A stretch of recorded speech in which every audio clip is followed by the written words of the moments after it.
श्री गुरु ग्रंथ साहिब महाराज सच्चे पातशाह जी की पावन हजूरी अंदर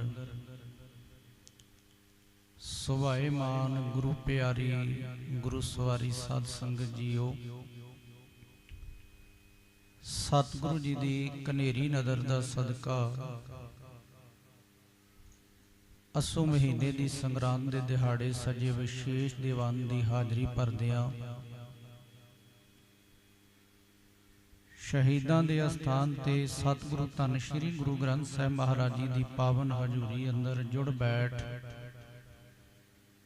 अमृत वेले तो आप जी अमृतमयी पावन बाणी के कीर्तन प्रेम भावना सहित सरवण कर रहे सी। कीर्तन उपरंत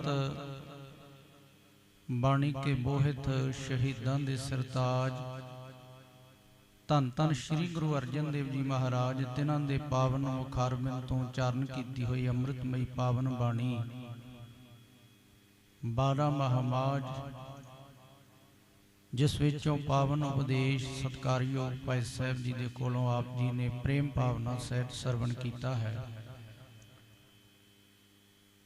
जो सत्कारयोग स्टेज सकत्तर वालों हुक्म होया है उस हुक्म के अनुसार अगलेरे कुछ समय वास्ते गुरु शब्द विचार दे नाल जुड़न का यतन करांगे। आप समूह संगत करो कृपा बख्शो असीस। गुरु शब्द विचार की आरंभता तो पहला फतेह की सांझ करो जी। आखो वाहिगुरु जी का खालसा वाहिगुरु जी की फतेह।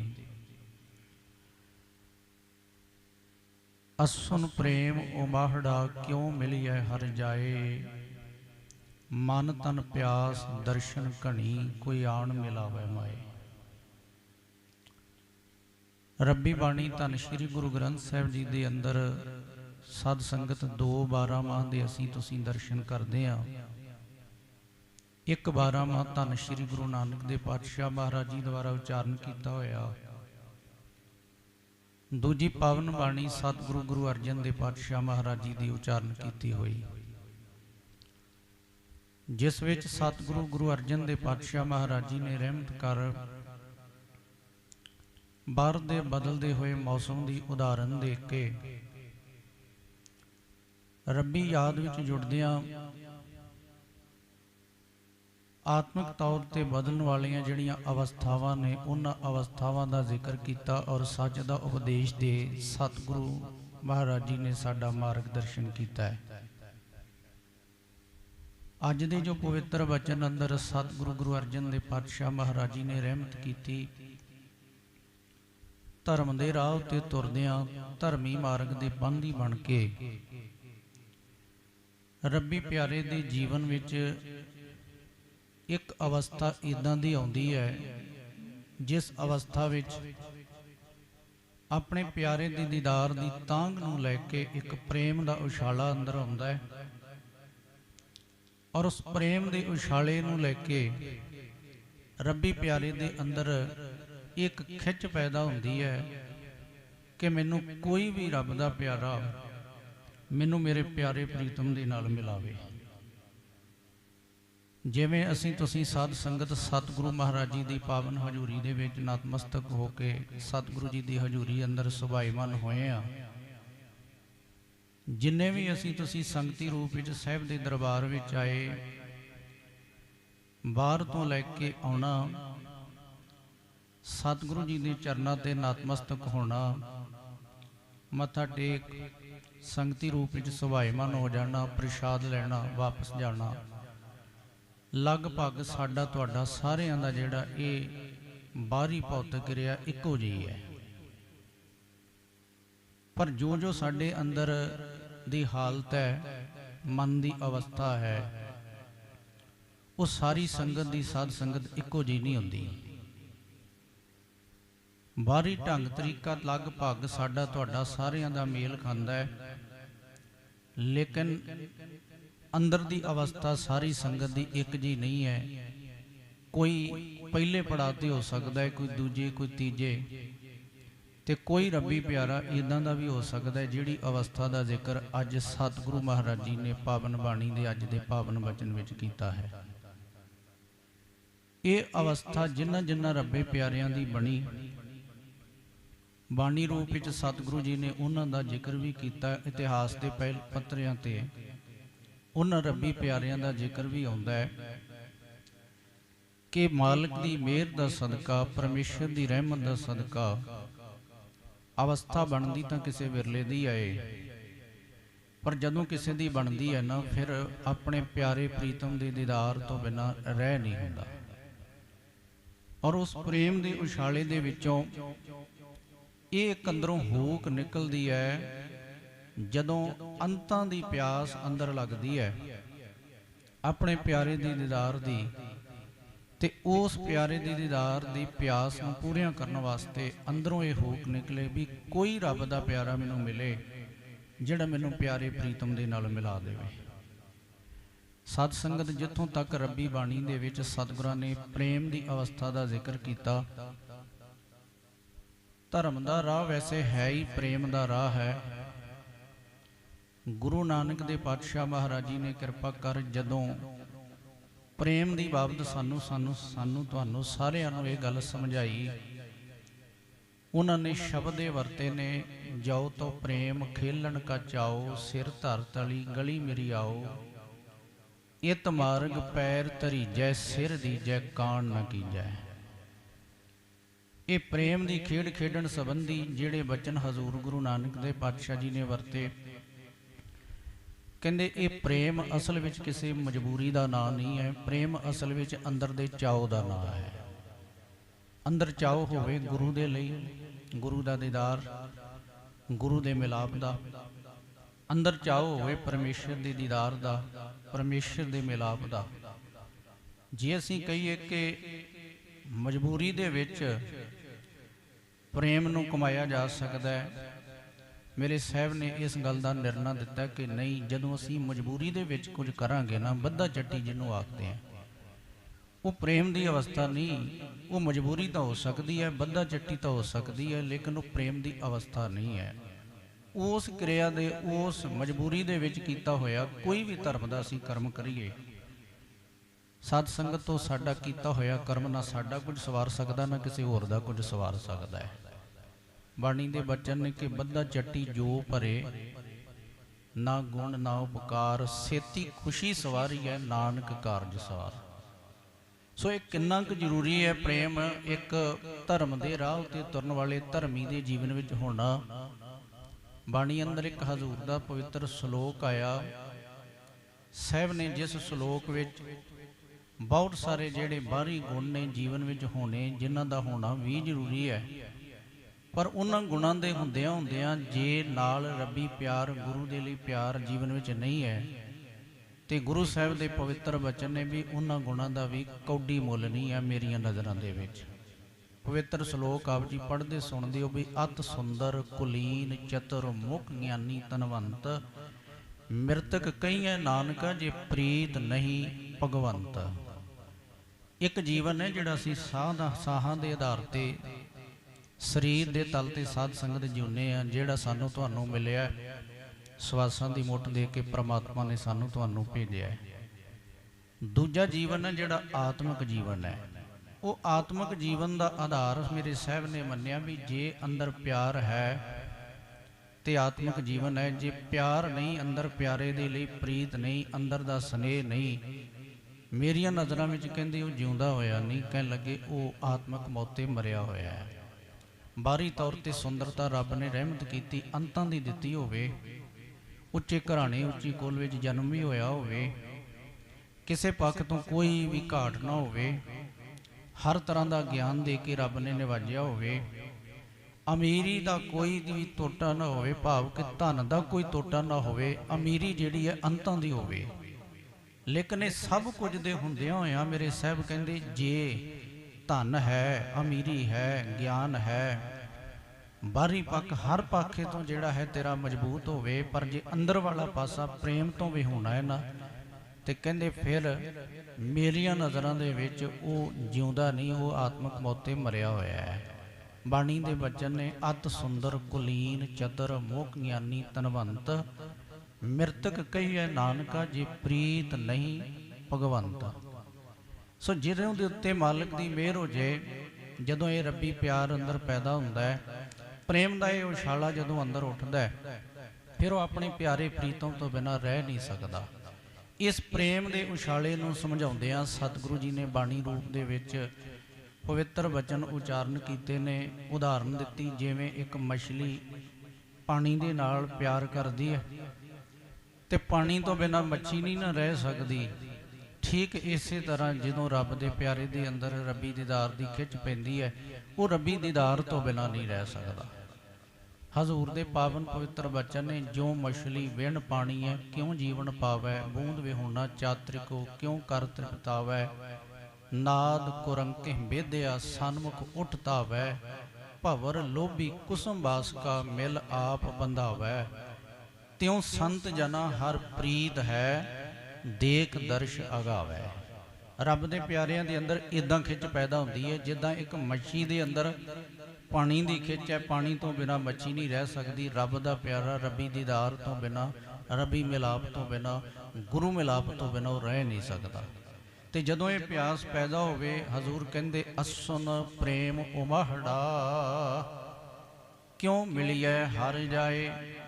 ਕਿਉਂ ਮਿਲੀਐ ਹਰ ਜਾਏ ਦਾ ਅਰਥ ਹੈ ਵੀ ਕਿਵੇਂ ਫਿਰ ਪਰਮਾਤਮਾ ਨੂੰ ਮਿਲਿਆ ਜਾਏ। ਮਨ ਤਨ ਪਿਆਸ ਦਰਸ਼ਨ ਘਣੀ, ਉਸ ਰੱਬੀ ਪਿਆਰੇ ਦੇ ਅੰਦਰ ਮਨ ਵਿੱਚ ਤਨ ਵਿੱਚ ਭਾਵ ਕਿ ਇਸ ਮਨੁੱਖੀ ਵਜੂਦ ਦੇ ਵਿੱਚ ਅੰਦਰ ਇੱਕ ਇਦਾਂ ਦੀ ਖਿੱਚ ਪੈਦਾ ਹੁੰਦੀ ਹੈ ਤੇ ਉਸ ਖਿੱਚ ਵਿੱਚੋਂ ਇੱਕ ਹੋਕ ਨਿਕਲਦੀ ਵੀ ਕੋਈ ਆਣ ਮਿਲਾਵੇ ਮਾਏ, ਮੈਨੂੰ ਕੋਈ ਵੀ ਉਸ ਆਪਣੇ ਪਿਆਰੇ ਦੇ ਨਾਲ ਮਿਲਾ ਦੇਵੇ। ਹੁਣ ਇਹ ਪ੍ਰੇਮ ਦੇ ਉਛਾਲੇ ਸੰਬੰਧੀ ਅੰਦਰ ਦੀ ਇਦਾਂ ਦੀ ਖਿੱਚ ਪੈਦਾ ਹੋ ਜਾਣੀ, ਇਹਨੂੰ ਸਮਝਣ ਹਿੱਤ ਸਾਧ ਸੰਗਤ ਬੇਨਤੀ ਕਰਾਂ ਵੀ ਜਿਵੇਂ ਦੇਖੋ ਵੱਡਾ ਗੁਰਮਤਿ ਸਮਾਗਮ ਹੋਵੇ, ਵੱਡੇ ਗੁਰਮਤਿ ਸਮਾਗਮ ਵਿੱਚ ਵੱਡੀ ਤਾਦਾਦ ਵਿੱਚ ਸੰਗਤਾਂ ਜਦੋਂ ਪਹੁੰਚਦੀਆਂ ਨੇ ਤੇ ਅਕਸਰ ਤੁਸੀਂ ਦੇਖਦੇ ਹੋ ਕਿ ਵੱਡੇ ਜੋੜ ਮੇਲ ਜਦੋਂ ਹੁੰਦੇ ਨੇ, ਸੰਗਤ ਦੀ ਇੰਨੀ ਗਹਿਮਾ ਗਹਿਮੀ ਹੁੰਦੀ ਹੈ ਵੀ ਅਕਸਰ ਆਈ ਹੋਈ ਸੰਗਤ ਵਿੱਚੋਂ ਕਿਤੇ ਨਾ ਕਿਤੇ ਕੋਈ ਬੱਚਾ ਆਪਣੀ ਮਾਂ ਦੇ ਕੋਲੋਂ ਜਦੋਂ ਵਿਛੜ ਜਾਂਦਾ ਹੈ ਤੇ ਉਸ ਵਿਛੋੜੇ ਤੋਂ ਬਾਅਦ ਜਦੋਂ ਮਾਂ ਨੂੰ ਇਹ ਅਹਿਸਾਸ ਹੋਵੇ ਕਿ ਮੇਰੇ ਹੱਥੋਂ ਮੇਰੇ ਧੀ ਪੁੱਤ ਦੀ ਉਂਗਲ ਛੁੱਟ ਗਈ ਹੈ, ਉਹ ਇਸ ਇਕੱਠ ਦੇ ਵਿੱਚ ਕਿਧਰੇ ਅਲੋਪ ਹੋ ਗਿਆ ਹੈ, ਤੇ ਉਸ ਵੇਲੇ ਮਾਂ ਦੇ ਅੰਦਰ ਦੀ ਜਿਹੜੀ ਬੇਬਲਤਾ ਹੈ ਉਹਦੀ ਜ਼ਬਾਨੋਂ ਵੀ ਪ੍ਰਗਟ ਹੁੰਦੀ ਹੈ, ਉਹਦੇ ਚਿਹਰੇ ਦੇ ਹਾਵ ਭਾਵ ਵੀ ਦੱਸਦੇ ਨੇ ਕਿ ਉਹਦਾ ਆਪਣੀ ਔਲਾਦ ਵਾਸਤੇ ਕਿੰਨੀ ਖਿੱਚ ਹੈ। ਹਾਲਾਂਕਿ ਮਾਂ ਆਪਣੀ ਔਲਾਦ ਨੂੰ ਪਿਆਰ ਤਾਂ ਸਦਾ ਹੀ ਕਰਦੀ ਹੈ, ਅੰਤਲੇ ਸਾਹਾਂ ਤੱਕ ਆਪਣੀ ਔਲਾਦ ਨੂੰ ਮਾਂ-ਬਾਪ ਪਿਆਰ ਕਰਦੇ ਨੇ,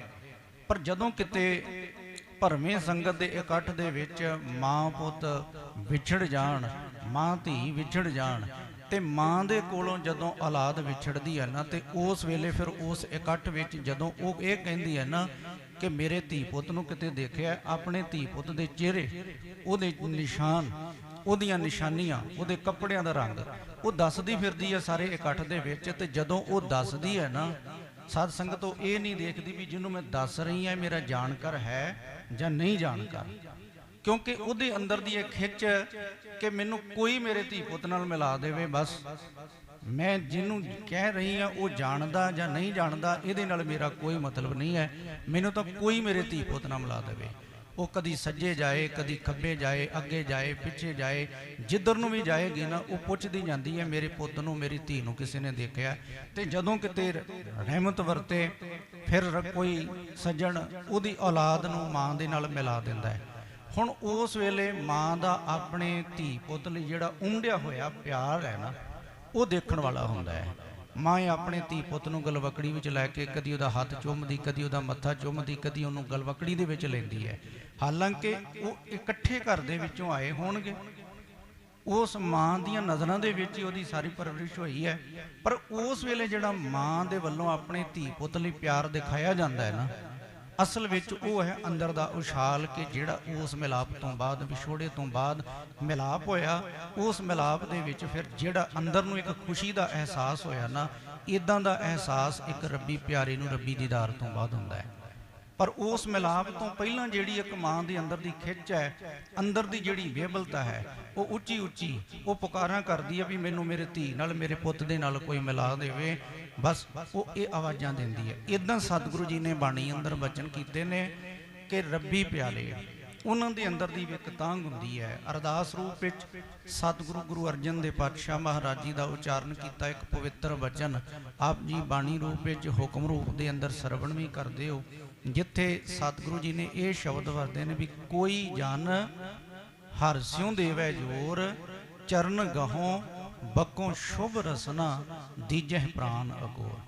ਉੱਥੇ ਸ਼ਬਦ ਵਰਤਿਆ ਵੀ ਕੋਈ ਜਨ, ਕੋਈ ਸੇਵਕ ਮੈਨੂੰ ਉਸ ਰੱਬ ਦੇ ਨਾਲ ਮਿਲਾ ਦੇਵੇ, ਤੇ ਜਿਹੜਾ ਮਿਲਾ ਦੇਵੇ ਕਹਿਣ ਲੱਗੇ ਮੈਂ ਆਪਣਾ ਆਪ ਉਹਦੇ ਅੱਗੇ ਸਮਰਪਿਤ ਕਰਨ ਵਾਸਤੇ ਵੀ ਤਿਆਰ ਹਾਂ, ਮੈਂ ਉਹਦੇ ਚਰਨ ਪਰਸਣ ਵਾਸਤੇ ਵੀ ਤਿਆਰ ਹਾਂ, ਮੈਂ ਉਹਦੇ ਸਤਿਕਾਰ ਦੇ ਵਿੱਚ ਆਪਣੀ ਰਸਨਾ ਤੋਂ ਬੋਲਣ ਵਾਸਤੇ ਵੀ ਤਿਆਰ ਹਾਂ। ਚਰਨ ਗਹੋਂ ਬਕੋਂ ਸ਼ੁਭ ਰਸਨਾ, ਦੀਜੇ ਪ੍ਰਾਨ ਅਕੋਰ। ਜਿੱਦਣ ਫਿਰ ਇਹ ਅੰਦਰੋਂ ਹੋਕ ਨਿਕਲਦੀ ਹੈ ਨਾ, ਤੇ ਇਸ ਹੋਕ ਤੋਂ ਬਾਅਦ ਇੱਕ ਅੰਦਰ ਨੂੰ ਅਹਿਸਾਸ ਹੁੰਦਾ ਹੈ। ਉਸ ਅਹਿਸਾਸ ਦਾ ਜ਼ਿਕਰ ਸਤਿਗੁਰੂ ਗੁਰੂ ਅਰਜਨ ਸਾਹਿਬ ਜੀ ਨੇ ਅਗਲੀ ਪੰਕਤੀ ਵਿੱਚ ਕੀਤਾ। ਸੋ ਆਓ ਇੱਕ ਵਾਰ ਗੁਰੂ ਅਰਜਨ ਦੇ ਪਾਤਸ਼ਾਹ ਮਹਾਰਾਜ ਜੀ ਦੇ ਪਾਵਨ ਮੁਖਾਰਬਿੰਦ ਤੋਂ ਉਚਾਰਨ ਕੀਤਾ ਪਾਵਨ ਉਪਦੇਸ਼ ਭਾਈ ਸਾਹਿਬ ਜੀ ਦੀ ਰਸਨਾ ਤੋਂ ਸਰਵਣ ਕਰੋ ਜੀ। ਅਗਲੇ ਦੀ ਵਿਚਾਰ ਸ਼ਬਦ ਦੇ ਸਰਵਣ ਕਰਨ ਉਪਰੰਤ ਸਾਂਝੀ ਕੀਤੀ ਜਾਏਗੀ।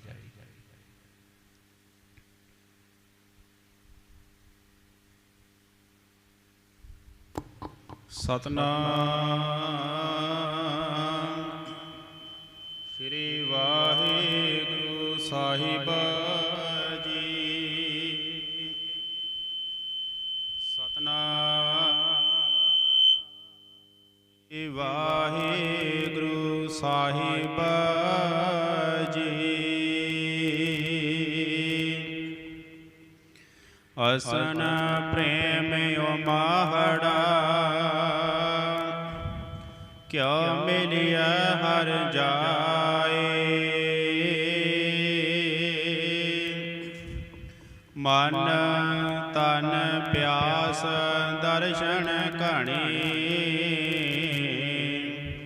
ਕੋਈ ਆਨ ਮਿਲਾਵੇ ਮਾਏ। ਅਸਨ ਪ੍ਰੇਮ ਉਮਾਹੜਾ, ਕਿਆ ਮਿਲਿਆ ਹਰ ਜਾਏ। ਮਨ ਤਨ ਪਿਆਸ ਦਰਸ਼ਨ ਘਣੀ, ਕੋਈ ਆਨ ਮਿਲਾਵੇ ਮਾਏ। ਸੰਤ ਸਹਾਈ ਪ੍ਰੇਮ ਕੇ, ਹਾਂ ਤਿਨ ਕੈ ਲਗਾ ਪਾਏ। ਵੇਨ ਪ੍ਰਭ ਕਿਆ ਸੁਖ ਪਾਈਐ, ਦੂਜੀ ਨਾਹੀ ਜਾਏ।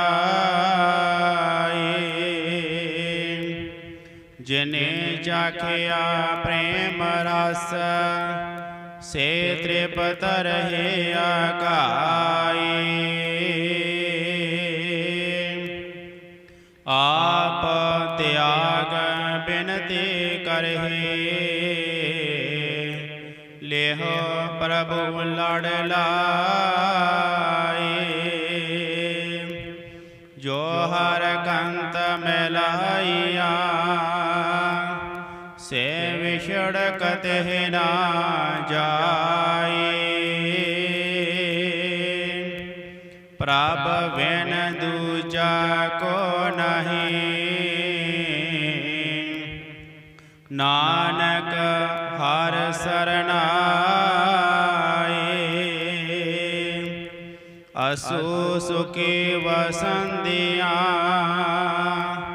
ਜਿਨਾ ਮਇਆ ਹਰ ਰਾਏ। ਜੋ ਹਰ ਕੰਤ ਮਿਲਾਈਆ, ਸੇ ਵਿਛੜ ਕਤਹਿ ਨਾ ਜਾਏ। ਵੇਨ ਪ੍ਰਭ ਬਿਨ ਦੂਜਾ ਕੋ ਨਹੀਂ, ਨਾਨਕ ਹਰ ਸਰਨਾਏ। ਅਸੂ ਸੁਖੀ ਵਸੰਦੀਆਂ, ਜਿਨਾ ਮਇਆ ਹਰ ਰਾਏ। ਵਾਹਿਗੁਰੂ ਜੀ ਕਾ ਖਾਲਸਾ, ਵਾਹਿਗੁਰੂ ਜੀ ਕੀ ਫਤਿਹ। ਸਤਿਗੁਰੂ ਜੀ ਦੀ ਮਿਹਰ ਸਦਕਾ ਪਾਵਨ ਉਪਦੇਸ਼ ਧੰਨ ਗੁਰੂ ਅਰਜਨ ਦੇਵ ਪਾਤਸ਼ਾਹ ਮਹਾਰਾਜ ਜੀ ਦੇ ਪਾਵਨ ਮੁਖਾਰਬਿੰਦ ਤੋਂ ਉਚਾਰਨ ਕੀਤਾ, ਆਪ ਜੀ ਨੇ ਸਰਵਣ ਕੀਤਾ ਹੈ। ਬੇਨਤੀ ਕਰ ਲਈ ਸੀ ਕਿ ਸਤਿਗੁਰੂ ਗੁਰੂ ਅਰਜਨ ਦੇਵ ਪਾਤਸ਼ਾਹ ਮਹਾਰਾਜ ਜੀ ਦੇ ਪਵਿੱਤਰ ਬਚਨਾਂ ਅਨੁਸਾਰ ਜਦੋਂ ਇੱਕ ਰੱਬੀ ਪਿਆਰ ਦੇ ਵਿੱਚ ਭਿੱਜ ਕੇ ਰੱਬੀ ਪਿਆਰਾ, ਰੱਬੀ ਦੀਦਾਰ ਦੀ ਖਿੱਚ ਉਹਦੇ ਅੰਦਰੋਂ ਪੈਦਾ ਹੁੰਦੀ ਹੈ ਤੇ ਅੰਦਰੋਂ ਇਹ ਹੋਕ ਨਿਕਲਦੀ ਹੈ ਵੀ ਕੋਈ ਮੈਨੂੰ ਉਸ ਮੇਰੇ ਮਾਲਕ ਦੇ ਨਾਲ, ਮੇਰੇ ਦਾਤੇ ਦੇ ਨਾਲ ਮੈਨੂੰ ਮਿਲਾਵੇ, ਕੋਈ ਆਣ ਮਿਲਾਵੇ ਮਾਏ। ਅਗਲਾ ਬਚਨ ਸਤਿਗੁਰੂ ਗੁਰੂ ਅਰਜਨ ਦੇਵ ਪਾਤਸ਼ਾਹ ਮਹਾਰਾਜ ਜੀ ਨੇ ਕੀਤਾ, ਸੰਤ ਸਹਾਈ ਪ੍ਰੇਮ ਕੇ ਹਉ ਤਿਨ ਕੈ ਲਾਗੋ ਪਾਏ। ਜਿਹੜੇ ਰੱਬੀ ਪਿਆਰੇ ਨੇ, ਗੁਰਮੁਖ ਜਨ ਨੇ, ਸੰਤ ਜਨ ਨੇ, ਇਸ ਪ੍ਰੇਮ ਨੂੰ ਵਧਾਉਣ ਦੇ ਵਿੱਚ ਸਹਾਇਕ ਹੁੰਦੇ ਨੇ। ਹਜ਼ੂਰ ਨੇ ਸ਼ਬਦ ਇਹ ਵਰਤਿਆ ਵੀ ਸੰਤ ਸਹਾਈ ਪ੍ਰੇਮ ਕੇ, ਤੇ ਉਹਨਾਂ ਗੁਰਮੁਖਾਂ ਦੇ ਅਦਬ ਤੇ ਸਤਿਕਾਰ ਵਿੱਚ ਇਹ ਸ਼ਬਦ ਆਇਆ ਕਿ ਹੁਣ ਤਿਨ ਕੈ ਲਾਗਾ ਪਾਏ। ਮੈਂ ਉਹਨਾਂ ਦੇ ਚਰਨੀ ਲੱਗਣ ਨੂੰ ਤਿਆਰ ਹਾਂ, ਭਾਵ ਕਿ ਮੈਂ ਉਹਨਾਂ ਦਾ ਦਿਲੋਂ ਸਤਿਕਾਰ ਕਰਦਾ ਹਾਂ। ਕਾਰਨ ਕੀ, ਰੱਬੀ ਬਾਣੀ ਦੇ ਵਿੱਚ ਸਤਿਗੁਰੂ ਗੁਰੂ ਗ੍ਰੰਥ ਸਾਹਿਬ ਦੇ ਅੰਦਰ ਸਾਧ ਸੰਗਤ ਸਭ ਤੋਂ ਵਧੇਕ ਵਡਿਆਈ ਨਿਰੰਕਾਰ ਦੀ, ਅਕਾਲ ਪੁਰਖ ਦੀ ਆਈ ਹੈ। ਉਸ ਤੋਂ ਪਿੱਛੇ ਸਤਿਗੁਰੂ ਜੀ ਦੀ ਪਾਵਨ ਬਾਣੀ ਵਿੱਚ ਗੁਰੂ ਦੀ ਉਪਮਾ ਕੀਤੀ ਗਈ ਹੈ।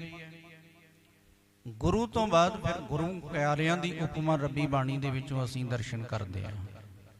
ਇਹਨੂੰ ਸੌਖੇ ਲਫ਼ਜ਼ਾਂ 'ਚ ਹੋਰ ਸਮਝਣਾ ਹੋਵੇ, ਸਾਡੇ ਪੁਰਖਿਆਂ ਨੇ ਸਾਨੂੰ ਅਰਦਾਸ ਦੀ ਸਮਾਪਤੀ ਤੇ ਇੱਕ ਸ਼ਬਦ ਦਿੱਤਾ ਕਿ ਸੇਈ ਪਿਆਰੇ ਮੇਲ ਜਿਨ੍ਹਾਂ ਮਿਲਿਆ ਤੇਰਾ ਨਾਮ, ਚਿੱਤ ਆਵੈ ਨਾਨਕ ਨਾਮ ਚੜ੍ਹਦੀ ਕਲਾ, ਤੇਰੇ ਭਾਣੇ ਸਰਬੱਤ ਦਾ ਭਲਾ। ਦਰਅਸਲ ਇਹ ਜਿਹੜਾ ਸ਼ਬਦ ਸਾਡੇ ਪੁਰਖਿਆਂ ਵੱਲੋਂ ਅਰਦਾਸ ਦੀ ਸ਼ਬਦਾਵਲੀ ਦੀ ਸੰਪੂਰਨਤਾ ਤੇ ਵਰਤਿਆ ਗਿਆ, ਬਾਣੀ ਦੀ ਲੋਅ ਵਿੱਚ, ਬਾਣੀ ਦੇ ਚਾਨਣ ਵਿੱਚ ਇਸ ਸ਼ਬਦ ਦੀ ਵਰਤੋਂ ਹੋਈ ਹੈ।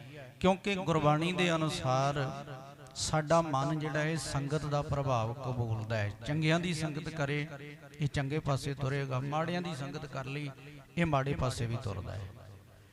ਇਹੀ ਕਾਰਨ ਸਤਿਗੁਰੂ ਜੀ ਨੇ ਮਨੁੱਖੀ ਮਨ ਦੇ ਇਸ ਸੁਭਾਅ ਨੂੰ ਧਿਆਨ ਵਿੱਚ ਰੱਖ ਕੇ ਸਾਨੂੰ ਗੁਰਮੁਖਾਂ ਦੀ, ਰੱਬੀ ਪਿਆਰਿਆਂ ਦੀ ਸੰਗਤ ਦੀ ਜਿਹੜੀ ਹੈ ਉਹ ਪ੍ਰੇਰਨਾ ਕੀਤੀ ਹੈ। ਤੇ ਜਦੋਂ ਅਸੀਂ ਗੁਰਮੁਖ ਪਿਆਰਿਆਂ ਦੀ ਸੰਗਤ ਕਰਾਂਗੇ, ਸੰਤ ਜਨਾਂ ਦੀ ਸੰਗਤ ਕਰਾਂਗੇ, ਉਸ ਸੰਗਤ ਦੇ ਵਿੱਚੋਂ ਅੰਦਰ ਇੱਕ ਗੁਰੂ ਦੇ ਲਈ ਫਿਰ ਪਿਆਰ ਪੈਦਾ ਹੋਏਗਾ। ਜਿਹੜਾ ਅੱਗੇ ਪਿਆਰ ਹੈ ਉਹਦੇ ਵਿੱਚ ਹੋਰ ਵਾਧਾ ਹੋਏਗਾ, ਅੰਦਰ ਇੱਕ ਤਾਂਘ ਪੈਦਾ ਹੋ ਜਾਏਗੀ ਤੇ ਉਸ ਪ੍ਰੇਮ ਦੇ ਵਿੱਚ ਇਹ ਸੰਤ ਜਨ ਸਹਾਇਕ ਹੁੰਦੇ ਨੇ। ਮੈਂ ਇਹ ਬੇਨਤੀ ਕਰਾਂ ਵੀ ਸੰਤ ਕਿਸੇ ਲਿਬਾਸ ਦਾ ਨਾਮ ਨਹੀਂ ਹੈ, ਦਰਅਸਲ ਇਹ ਇੱਕ ਅਵਸਥਾ ਹੈ, ਜਿਹੜੀ ਇੱਕ ਅਵਸਥਾ ਗੁਰੂ ਦੀ ਮਿਹਰ ਨਾਲ ਕਿਸੇ ਵੀ ਰੱਬ ਦੇ ਪਿਆਰੇ ਦੇ ਅੰਦਰ ਦੀ ਬਣ ਸਕਦੀ ਹੈ। ਇਸ ਅਵਸਥਾ ਨੂੰ ਜਿਹੜੇ ਨਾਮ ਵੱਖਰੇ ਵੱਖਰੇ ਬਾਣੀ ਵਿੱਚ ਦਿੱਤੇ ਨੇ, ਇਹਨਾਂ ਨੂੰ ਸੰਤ ਵੀ ਆਖਿਆ ਹੈ, ਇਹਨਾਂ ਨੂੰ ਗੁਰਮੁਖ ਵੀ ਕਿਹਾ ਹੈ, ਬ੍ਰਹਮ ਗਿਆਨੀ ਵੀ ਕਿਹਾ ਹੈ, ਸਾਧ ਵੀ ਕਿਹਾ ਹੈ, ਗੁਰਸਿੱਖ ਵੀ ਕਿਹਾ ਹੈ। ਸ਼ਬਦ ਵੱਖਰੇ ਵੱਖਰੇ ਨੇ ਲੇਕਿਨ ਅੰਤਰੀ ਭਾਵ ਸਾਰਿਆਂ ਦਾ ਕੇਵਲ ਇੱਕ ਹੈ। ਔਰ ਇਸ ਅਵਸਥਾ ਦੇ ਸਾਨੂੰ ਦਰਸ਼ਨ ਹੋਣਗੇ ਇਤਿਹਾਸ ਵਿੱਚੋਂ ਵੀ ਜਿਨ੍ਹਾਂ ਗੁਰਮੁਖਾਂ ਦੇ ਰਾਹੀਂ ਫਿਰ ਇੱਕ ਰੱਬੀ ਪਿਆਰੇ ਦੀ ਅੰਦਰ ਦੀ ਤਾਂਘ ਨੂੰ ਪੂਰਿਆਂ ਕੀਤਾ ਗਿਆ ਤੇ ਗੁਰੂ ਨਾਲ ਮਿਲਾਪ ਹੋਇਆ, ਰੱਬ ਨਾਲ ਮਿਲਾਪ ਹੋਇਆ। ਸਤਿਕਾਰਯੋਗ ਗੁਰੂ ਕੇ ਕੀਰਤਨੀ ਆਸਾ ਕੀ ਵਾਰ ਦਾ ਕੀਰਤਨ ਕਰਕੇ ਗਏ। ਆਸਾ ਕੀ ਵਾਰ ਦੀ ਸਾਧ ਸੰਗਤ 21ਵੀਂ ਪੌੜੀ ਹੈ, ਜਿਤ ਸੇਵਿਆ ਸੁਖ ਪਾਈਐ ਸੋ ਸਾਹਿਬ ਸਦਾ ਸੰਭਾਲੀਐ, ਜਿਤ ਕੀਤਾ ਪਾਈਐ ਆਪਣਾ ਸਾ ਘਾਲ ਬੁਰੀ ਕਿਉਂ ਕਾਲੀਐ। ਇਤਿਹਾਸਕ ਪਹਿਲੂ ਇਹ ਦੱਸਦਾ ਹੈ ਕਿ ਜਦੋਂ ਸਤਿਗੁਰੂ ਗੁਰੂ ਅੰਗਦ ਦੇਵ ਪਾਤਸ਼ਾਹ ਮਹਾਰਾਜ ਅਜੇ ਦੇਵੀ ਦੀ ਪੂਜਾ ਕਰਦੇ ਨੇ, ਦੇਵੀ ਦੇ ਜਗਰਾਤੇ ਕਰਦੇ ਨੇ, ਖਡੂਰ ਸਾਹਿਬ ਦੀ ਧਰਤੀ ਤੇ, ਖਡੂਰ ਨਗਰ ਦੇ ਅੰਦਰ ਅੰਮ੍ਰਿਤ ਵੇਲੇ ਅੰਮ੍ਰਿਤਮਈ ਪਾਵਨ ਬਾਣੀ ਆਸਾ ਕੀ ਵਾਰ ਦਾ ਪਾਠ ਭਾਈ ਜੋਧ ਜੀ ਵੱਲੋਂ ਕੀਤਾ ਜਾ ਰਿਹਾ ਹੈ। ਤੇ ਭਾਈ ਜੋਧ ਜੀ ਜਦੋਂ ਅੰਮ੍ਰਿਤਮਈ ਬਾਣੀ ਦੀ 21ਵੀਂ ਪੌੜੀ ਆਸਾ ਕੀ ਵਾਰ ਦੀ ਪੜ੍ਹ ਰਹੇ ਨੇ ਨਾ, ਉਹ ਬੋਲ ਭਾਈ ਲਹਿਣਾ ਜੀ ਗਲੀ ਵਿੱਚ ਜਾਂਦੇ ਨੇ, ਇਹਨਾਂ ਦੇ ਕੰਨੀ ਪਏ ਸੀ। ਜਿਨ੍ਹਾਂ ਬੋਲਾਂ ਨੂੰ ਸੁਣ ਕੇ ਅੰਦਰ ਦੀ ਇੱਕ ਜਗਿਆਸਾ ਸੀ ਵੀ ਇਹਨਾਂ ਬੋਲਾਂ ਨੂੰ ਸੁਣ ਕੇ ਜੇ ਇੰਨਾ ਟਿਕਾ ਮਿਲਿਆ ਤੇ ਇਹਨਾਂ ਪਵਿੱਤਰ ਬਚਨਾਂ ਦੇ ਰਚਨਹਾਰੇ ਨੂੰ ਮੈਂ ਇੱਕ ਵਾਰੀ ਜ਼ਰੂਰ ਮਿਲਣਾ ਚਾਹੁੰਦਾ। ਭਾਈ ਜੋਧ ਨੂੰ ਬੇਨਤੀ ਫਿਰ ਕੀਤੀ ਹੈ ਕਿ ਭਾਈ ਜੋਧ, ਜਿਸ ਸਤਿਗੁਰੂ ਜੀ ਦੇ ਨਾਲ ਜੁੜ ਕੇ ਤੈਨੂੰ ਟਿਕਾ ਮਿਲਿਆ ਨਾ, ਮੈਨੂੰ ਉਸ ਸਤਿਗੁਰੂ ਦੇ ਦੱਸ ਪਾ। ਧੰਨ ਗੁਰੂ ਨਾਨਕ ਦੇ ਪਾਤਸ਼ਾਹ ਮਹਾਰਾਜ ਜੀ ਦੀ ਦੱਸ ਪਾਉਣ ਵਾਲੇ ਭਾਈ ਜੋਧ ਭਾਈ ਲਹਿਣਾ ਜੀ ਤੇ ਭਾਈ ਲਹਿਣਾ ਜੀ ਦੇਖੋ ਗੁਰੂ ਨਾਨਕ ਦੇ ਪਾਤਸ਼ਾਹ ਜੀ ਦੇ ਚਰਨੀ ਲੱਗੇ, ਹਾਲਾਂਕਿ ਭਾਈ ਜੋਧ ਸਿਰਫ ਇੱਕ ਸਹਾਇਕ ਬਣ ਕੇ ਅੰਦਰ ਦੀ ਜਿਹੜੀ ਖਿੱਚ ਸੀ ਨਾ ਉਸ ਖਿੱਚ ਨੂੰ ਪੂਰੀਆਂ ਕਰਨ ਵੇਲੇ ਭਾਈ ਜੋਧ ਇੱਕ ਸਹਾਇਕ ਬਣ ਗਏ, ਜਿਹੜੀ ਅੱਜ ਹਜ਼ੂਰ ਨੇ ਕਿਰਪਾ ਕੀਤੀ ਵੀ ਸੰਤ ਸਹਾਈ ਪ੍ਰੇਮ ਕੇ। ਸੰਤ ਸਹਾਇਕ ਹੁੰਦੇ ਨੇ ਵੀ ਅੰਦਰ ਪ੍ਰੇਮ ਵਿੱਚ ਹੋਰ ਵਾਧਾ ਹੋ ਜਾਂਦਾ ਹੈ। ਗੁਰੂ ਦੀਆਂ ਜਦੋਂ ਵਡਿਆਈਆਂ ਭਾਈ ਜੋਧ ਨੇ ਭਾਈ ਲਹਿਣਾ ਜੀ ਦੇ ਕੋਲ ਕੀਤੀਆਂ, ਉਹਨਾਂ ਵਡਿਆਈਆਂ ਨੂੰ ਸੁਣ ਕੇ ਭਾਈ ਜੋਧ ਦੇ ਰਾਹੀਂ ਭਾਈ ਲਹਿਣਾ ਜੀ ਦੇ ਅੰਦਰ ਹੋਰ ਇਹ ਜਿਗਿਆਸਾ ਪੈਦਾ ਹੋ ਗਈ, ਮੈਂ ਐਸੇ ਸਤਿਗੁਰੂ ਨੂੰ ਇੱਕ ਵਾਰੀ ਜ਼ਰੂਰ ਮਿਲਾਂਗਾ। ਤੇ ਜਦੋਂ ਗੁਰੂ ਨਾਨਕ ਦੇ ਪਾਤਸ਼ਾਹ ਦੇ ਦਰਸ਼ਨ ਕੀਤੇ ਭਾਈ ਜੋਧ ਦੇ ਰਾਹੀਂ, ਫਿਰ ਭਾਈ ਲਹਿਣਾ ਗੁਰੂ ਨਾਨਕ ਦੇ ਪਾਤਸ਼ਾਹ ਦੇ ਹੀ ਬਣ ਕੇ ਰਹਿ ਗਏ। ਇਸੇ ਵੀ ਭਾਵ ਦੇ ਵਿੱਚ ਮੈਂ ਦੂਜੀ ਬੇਨਤੀ ਕਰਾਂ, ਤੀਜੀ ਪਾਤਸ਼ਾਹੀ ਗੁਰੂ ਅਮਰਦਾਸ ਜੀ, ਉਹਨਾਂ ਸੰਬੰਧੀ ਵੀ ਇਤਿਹਾਸ ਕਹਿੰਦਾ ਹੈ ਕਿ ਜ਼ਿੰਦਗੀ ਦੇ ਤਕਰੀਬਨ 6 ਦਹਾਕੇ ਉਹਨਾਂ ਨੇ ਜਿਹੜਾ ਸੀ ਅਨਮਤ ਦੀ ਧਾਰਨਾ ਦੇ ਅਨੁਸਾਰ ਵੱਖਰੇ ਵੱਖਰੇ ਧਾਰਮਿਕ ਸਥਾਨਾਂ ਦੀਆਂ ਯਾਤਰਾਵਾਂ ਤੀਰਥ ਇਸ਼ਨਾਨ ਕਰਦਿਆਂ ਬਤੀਤ ਕਰ ਦਿੱਤੇ, ਪਰ ਅੰਦਰ ਨੂੰ ਟਿਕਾ ਕੋਈ ਨਹੀਂ ਸੀ ਮਿਲਿਆ। ਪਰ ਟਿਕਾ ਮਿਲਿਆ ਕਿਦਣ? ਜਿੱਦਣ ਅੰਦਰ ਦੀ ਇਹ ਬੇਬਲਤਾ ਸੀ ਨਾ ਵੀ ਮੈਂ ਗੁਰੂ ਦੇ ਚਰਨੀ ਲੱਗਣਾ ਹੈ, ਮੈਂ ਗੁਰੂ ਦੇ ਚਰਨੀ ਲੱਗਣਾ, ਮੈਂ ਗੁਰੂ ਵਾਲਾ ਬਣਨਾ ਹੈ। ਉਸ ਬੇਬਲਤਾ ਦੇ ਵਿੱਚ ਮਾਲਕ ਦੀ ਮਿਹਰ ਵਰਤੀ। ਉਹਨਾਂ ਦੀ ਭਤੀਜ ਨੂੰ ਹੈ ਬੀਬੀ ਅਮਰੋ, ਗੁਰੂ ਅੰਗਦ ਦੇ ਪਾਤਸ਼ਾਹ ਮਹਾਰਾਜ ਜੀ ਦੀ ਧੀ ਹੈ। ਅੰਮ੍ਰਿਤ ਵੇਲੇ ਅੰਮ੍ਰਿਤਮਈ ਪਾਵਨ ਬਾਣੀ ਗੁਰੂ ਨਾਨਕ ਸਾਹਿਬ ਜੀ ਦੇ ਪਵਿੱਤਰ ਬਚਨਾਂ ਦਾ ਪਾਠ ਕਰਦੀ ਹੈ। ਕਰਨੀ ਕਾਗਦ ਮਨ ਮਸਵਾਣੀ, ਬੁਰਾ ਭਲਾ ਦੋਏ ਲੇਖ ਪਏ, ਜਿਉਂ ਜਿਉਂ ਕਿਰਤ ਚਲਾਏ ਤਿਉਂ ਚੱਲੀਐ, ਤਉ ਗੁਣ ਨਾਹੀ ਅੰਤ ਹਰੇ। ਸ਼ਬਦ ਸੁਣ ਕੇ ਟਿਕਾ ਮਿਲਿਆ। ਬੀਬੀ ਅਮਰੋ ਨੂੰ ਜਾ ਕੇ ਗੁਰੂ ਅਮਰਦਾਸ ਸੱਚੇ ਪਾਤਸ਼ਾਹ ਮਿਲੇ, ਕਿਉਂਕਿ ਭਰਾ ਦੀ ਨੂੰਹ ਹੈ, ਭਤੀਜ ਨੂੰਹ ਹੈ। ਤੇ ਜਾ ਕੇ ਇਹਨਾਂ ਹੀ ਪੁੱਛਦੇ ਨੇ, ਬੱਚੀਏ ਜਿਹੜਾ ਤੂੰ ਸ਼ਬਦ ਪੜ੍ਹ ਰਹੀ ਸੀ, ਇਸ ਸ਼ਬਦ ਨੂੰ ਸੁਣ ਕੇ ਮੈਨੂੰ ਇੰਜ ਲੱਗਾ ਵੀ ਮੇਰੇ ਅੰਦਰ ਦੀ ਹਾਲਤ ਬਿਆਨ ਕੀਤੀ ਹੈ। ਮੈਂ ਪੁੱਛਣਾ ਚਾਹੁੰਦਾ ਵੀ ਇਹ ਸ਼ਬਦ ਦੇ ਰਚਨਾਰੇ ਨੂੰ ਮਿਲਣਾ ਹੋਵੇ। ਦੱਸਦੀ ਹੈ ਬੀਬੀ ਅਮਰੋ, ਪਿਤਾ ਜੀ ਗੁਰੂ ਨਾਨਕ ਦੇ ਪਾਤਸ਼ਾਹ ਜੀ ਦੇ ਪਵਿੱਤਰ ਵਚਨ ਨੇ, ਜਿਨ੍ਹਾਂ ਦੀ ਜਗ੍ਹਾ ਹੁਣ ਪਿਤਾ ਗੁਰਦੇਵ ਗੁਰੂ ਅੰਗਦ ਦੇ ਪਾਤਸ਼ਾਹ ਤਖਤ ਤੇ ਸੁਭਾਇਮਾਨ। ਤੇ ਬੇਨਤੀ ਕੀਤੀ, ਜਿਹੜੇ ਇਹ ਅਰਦਾਸ ਦੇ ਬੋਲ ਨੇ ਨਾ ਵੀ ਕੋਈ ਆਣ ਮਿਲਾਵੇ ਮਾਏ। ਉੱਥੇ ਫਿਰ ਕਹਿਣ ਲੱਗੇ, ਬੱਚੀਏ ਧੀਏ ਨਾ ਤੇਰਾ ਵੀ ਅਮਰੋ ਹੈ ਤੇ ਲੋਕੀ ਮੈਨੂੰ ਵੀ ਪਿੰਡ ਵਿੱਚ ਅਮਰੂ ਕਹਿੰਦੇ ਨੇ। ਫਰਕ ਸਿਰਫ ਇੰਨਾ ਹੈ ਕਿ ਤੂੰ ਨਾਂ ਦੀ ਅਮਰੋ ਨਹੀਂ, ਤੂੰ ਸੱਚਮੁੱਚ ਅਮਰ ਹੋ ਚੁੱਕੀ ਹੈ। ਮੈਂ ਅਜੇ ਤੱਕ ਨਾਂ ਦਾ ਅਮਰੂ ਆ। ਜਿਹਦੇ ਚਰਨੀ ਲੱਗ ਕੇ ਤੂੰ ਅਮਰ ਹੋਈ ਆ ਨਾ, ਕਹਿਣ ਲੱਗੇ ਮੈਨੂੰ ਵੀ ਉਹਦੇ ਚਰਨੀ ਲਾ। ਬੀਬੀ ਅਮਰੋ ਨੂੰ ਨੇ ਅਗਵਾਈ ਕੀਤੀ। ਧੰਨ ਗੁਰੂ ਅਮਰਦਾਸ ਸੱਚੇ ਪਾਤਸ਼ਾਹ ਮਹਾਰਾਜ ਸਹੁਰਾ ਸਰੂਪ ਇਹ ਪਿੱਛੇ ਪਿੱਛੇ ਜਾਂਦੇ ਨੇ। ਗੁਰੂ ਅੰਗਦ ਦੇ ਪਾਤਸ਼ਾਹ ਮਹਾਰਾਜ ਜੀ ਦੇ ਚਰਨੀ ਲੱਗੇ, ਜਿੱਥੇ 12 ਸਾਲ ਦੀ ਟਹਿਲ ਤੋਂ ਬਾਅਦ ਮਹਿਲ ਦੀ ਪ੍ਰਾਪਤੀ ਹੋਈ ਤੇ 12 ਸਾਲ ਸਿੱਖੀ ਕਮਾਉਣ ਤੋਂ ਬਾਅਦ ਗੁਰੂ ਪਦਵੀ ਦੇ ਉੱਤੇ ਗੁਰੂ ਅਮਰਦਾਸ ਸੱਚੇ ਪਾਤਸ਼ਾਹ ਜੀ ਮਹਾਰਾਜ ਸੁਭਾਇਮਾਨ ਹੋਏ। ਹੁਣ ਇਹ ਪ੍ਰਚੰਡ ਇਤਿਹਾਸ ਦੀਆਂ ਦੋ ਉਦਾਹਰਨਾਂ ਸਾਧ ਸੰਗਤ ਸਾਡਾ ਮਾਰਗਦਰਸ਼ਨ ਕਰਦੀਆਂ ਨੇ। ਇਹ ਦੋ ਗੁਰਮੁਖ ਭਾਈ ਜੋਧ ਜੀ ਤੇ ਬੀਬੀ ਅਮਰੋ ਜੀ। ਮੈਂ ਬੇਨਤੀ ਕੀਤੀ ਵੀ ਕਿਸੇ ਲਿਬਾਸ ਦਾ ਨਾਮ ਨਹੀਂ ਹੈ ਸੰਤ, ਇਹ ਇੱਕ ਅਵਸਥਾ ਹੈ। ਇਹ ਕਿਸੇ ਦੇ ਅੰਦਰ ਵੀ ਬਣ ਸਕਦੀ ਹੈ। ਜਿਹੜਾ ਆਪ ਜੁੜਿਆ ਹੋਏਗਾ ਨਾ, ਉਹ ਅੱਗੇ ਫਿਰ ਹੋਰ ਨੂੰ ਵੀ ਗੁਰੂ ਦੇ ਚਰਨਾਂ ਨਾਲ ਜੋੜ ਸਕਦਾ ਹੈ। ਔਰ ਕੋਈ ਬੀਬੀ ਵੀ ਹੋ ਸਕਦੀ ਹੈ, ਕੋਈ ਸਿੱਖ ਵੀ ਹੋ ਸਕਦਾ ਹੈ, ਯਾਨੀ ਕਿ ਉਸ ਮਰਦ ਸਰੂਪ ਵੀ ਹੋ ਸਕਦਾ ਹੈ। ਇਹ ਆਮ ਹਾਲਾਤਾਂ ਵਿੱਚ ਦੇਖੋ, ਹੁਣ ਬੀਬੀ ਅਮਰੋ ਉਹ ਘਰੇ ਆਪਣੇ ਅੰਮ੍ਰਿਤ ਵੇਲੇ ਦੁੱਧ ਹੀ ਰਿੜਕਦੀ ਹੈ ਨਾ, ਤੇ ਦੁੱਧ ਰਿੜਕਦੇ ਅੰਮ੍ਰਿਤਮਈ ਬਾਣੀ ਪੜ੍ਹਦੀ ਹੈ। ਉਹਦੀ ਬਾਣੀ ਉਹਦੇ ਬਚਨਾਂ ਨੂੰ ਸੁਣ ਕੇ ਹੀ ਉਹਦੀ ਰਸਨਾ ਤੋਂ ਤੇ ਬਾਬਾ ਅਮਰਦਾਸ ਜੀ ਦੇ ਅੰਦਰ ਜਿਹੜੀ ਸੀ ਇਹ ਚੇਟਕ ਲੱਗ ਗਈ। ਭਾਈ ਜੋਧ ਤਾਂ ਆਪਣੇ ਘਰੇ ਅੰਮ੍ਰਿਤ ਵੇਲੇ ਬਾਣੀ ਪੜ੍ਹ ਰਿਹਾ ਹੈ। ਗਲੀ ਵਿੱਚ ਜਾਂਦਿਆਂ ਭਾਈ ਲਹਿਣੇ ਦੇ ਅੰਦਰ ਇੱਕ ਪਿਆਰ ਸੀ, ਲੇਕਿਨ ਉਸ ਪਿਆਰ ਦੇ ਵਿੱਚ ਵਾਧਾ ਕੀਤਾ ਭਾਈ ਜੋਧ ਨੇ ਜਦੋਂ ਗੁਰੂ ਦੀਆਂ ਵਡਿਆਈਆਂ ਕੀਤੀਆਂ। ਸੋ ਸਾਧ ਸੰਗਤ, ਜਦੋਂ ਇਦਾਂ ਦੇ ਰੱਬੀ ਪਿਆਰੇ ਮਿਲਦੇ ਨੇ ਨਾ, ਇਹੋ ਜਿਹੇ ਰੱਬੀ ਪਿਆਰਿਆਂ ਦੀ ਮਿਲਾਪ ਦੀ ਅਸੀਂ ਅਰਦਾਸ ਹਰ ਵੇਲੇ ਕਰਦੇ ਹਾਂ ਵੀ ਦਾਤਾ ਸਹੀ ਗੁਰਮੁਖ ਪਿਆਰੇ ਮੇਲ ਜਿਨ੍ਹਾਂ ਮਿਲਿਆ ਤੇਰਾ ਨਾਮ ਚੇਤਾਵੇ। ਅਰਦਾਸ ਕਰਨੀ ਹੈ ਸਾਧ ਸੰਗਤ, ਸਾਨੂੰ ਤੁਹਾਨੂੰ ਵੀ ਇਹੋ ਜਿਹੇ ਗੁਰਮੁਖ ਪਿਆਰਿਆਂ ਦਾ ਮਿਲਾਪ ਹੋਵੇ। ਧੰਨ ਗੁਰੂ ਅਰਜਨ ਦੇ ਪਾਤਸ਼ਾਹ ਜੀ ਨੇ ਸ਼ਬਦੇ ਵਰਤੇ ਨੇ, ਕਹਿੰਦੇ ਸੰਤ ਸਹਾਈ ਪ੍ਰੇਮ ਕੇ ਹਉ ਤਿਨ ਕੇ ਲਾਗਾ ਪਾਏ। ਫਿਰ ਵਚਨ ਕੀਤਾ ਵੀ ਉਹ ਗੁਰਮੁਖ ਜਨ ਦੱਸਣਗੇ ਕਿ ਵਿਣ ਪ੍ਰਭ ਕਿਉਂ ਸੁਖ ਪਾਈ ਹੈ, ਦੂਜੀ ਨਹੀਂ ਜਾਏ। ਪਰਮਾਤਮਾ ਦੀ ਚਰਨ ਸ਼ਰਨ ਵਿੱਚ ਜਾਣ ਤੋਂ ਬਿਨਾਂ ਆਤਮਿਕ ਸੁਖ ਨਹੀਂ ਮਿਲ ਸਕਦਾ। ਸਾਧ ਸੰਗਤ, ਆਤਮਿਕ ਸੁਖ ਦਾ ਜਦੋਂ ਜ਼ਿਕਰ ਬਾਣੀ ਵਿੱਚ ਆਏਗਾ, ਸੁਖ ਲਫ਼ਜ਼ ਵੈਸੇ ਦੋ ਅਰਥਾਂ ਵਿੱਚ ਬਾਣੀ ਵਿੱਚ ਆਉਂਦਾ ਹੈ। ਇੱਕ ਸੁੱਖ ਹੈ ਵੀ ਜਿਹੜੇ ਅਸੀਂ ਸਰੀਰ ਕਰਕੇ ਸੁੱਖਾਂ ਦੇ ਪਲ ਹੰਢਾਉਂਦੇ ਹਾਂ, ਜਿਨ੍ਹਾਂ ਨੂੰ ਅਸੀਂ ਖੁਸ਼ੀ ਦੇ ਪਲ ਕਹਿੰਦੇ ਹਾਂ, ਜਿਨ੍ਹਾਂ ਨੂੰ ਹਰਖ ਦੇ ਪਲ ਬਾਣੀ ਨੇ ਆਖਿਆ। ਜਦੋਂ ਦੁਨਿਆਵੀ ਤੌਰ ਤੇ ਸੁੱਖਾਂ ਦੀ ਗੱਲ ਆਏਗੀ ਨਾ, ਇਸ ਸੁੱਖ ਦੇ ਨਾਲ ਨਾਲ ਸਤਿਗੁਰ ਦੀ ਬਾਣੀ ਵਿੱਚ ਦੁੱਖ ਸ਼ਬਦ ਵੀ ਆਏਗਾ। क्योंकि ये सुख ते दुख साडी जिंदगी का अटुट हिस्सा ने, अनिखड़वा अंग ने। कोई दुनिया का मनुख ये नहीं कह सकता मेरी जिंदगी च कभी शरीर करके सुख नहीं आया, कोई ये नहीं कह सकता मेरी जिंदगी च कभी शरीर करके कोई कष्ट आया ही नहीं। हर मनुख की जिंदगी दे विच सुख भी आउंदा है, दुख दीयां घड़ियां भी आउंदियां ने।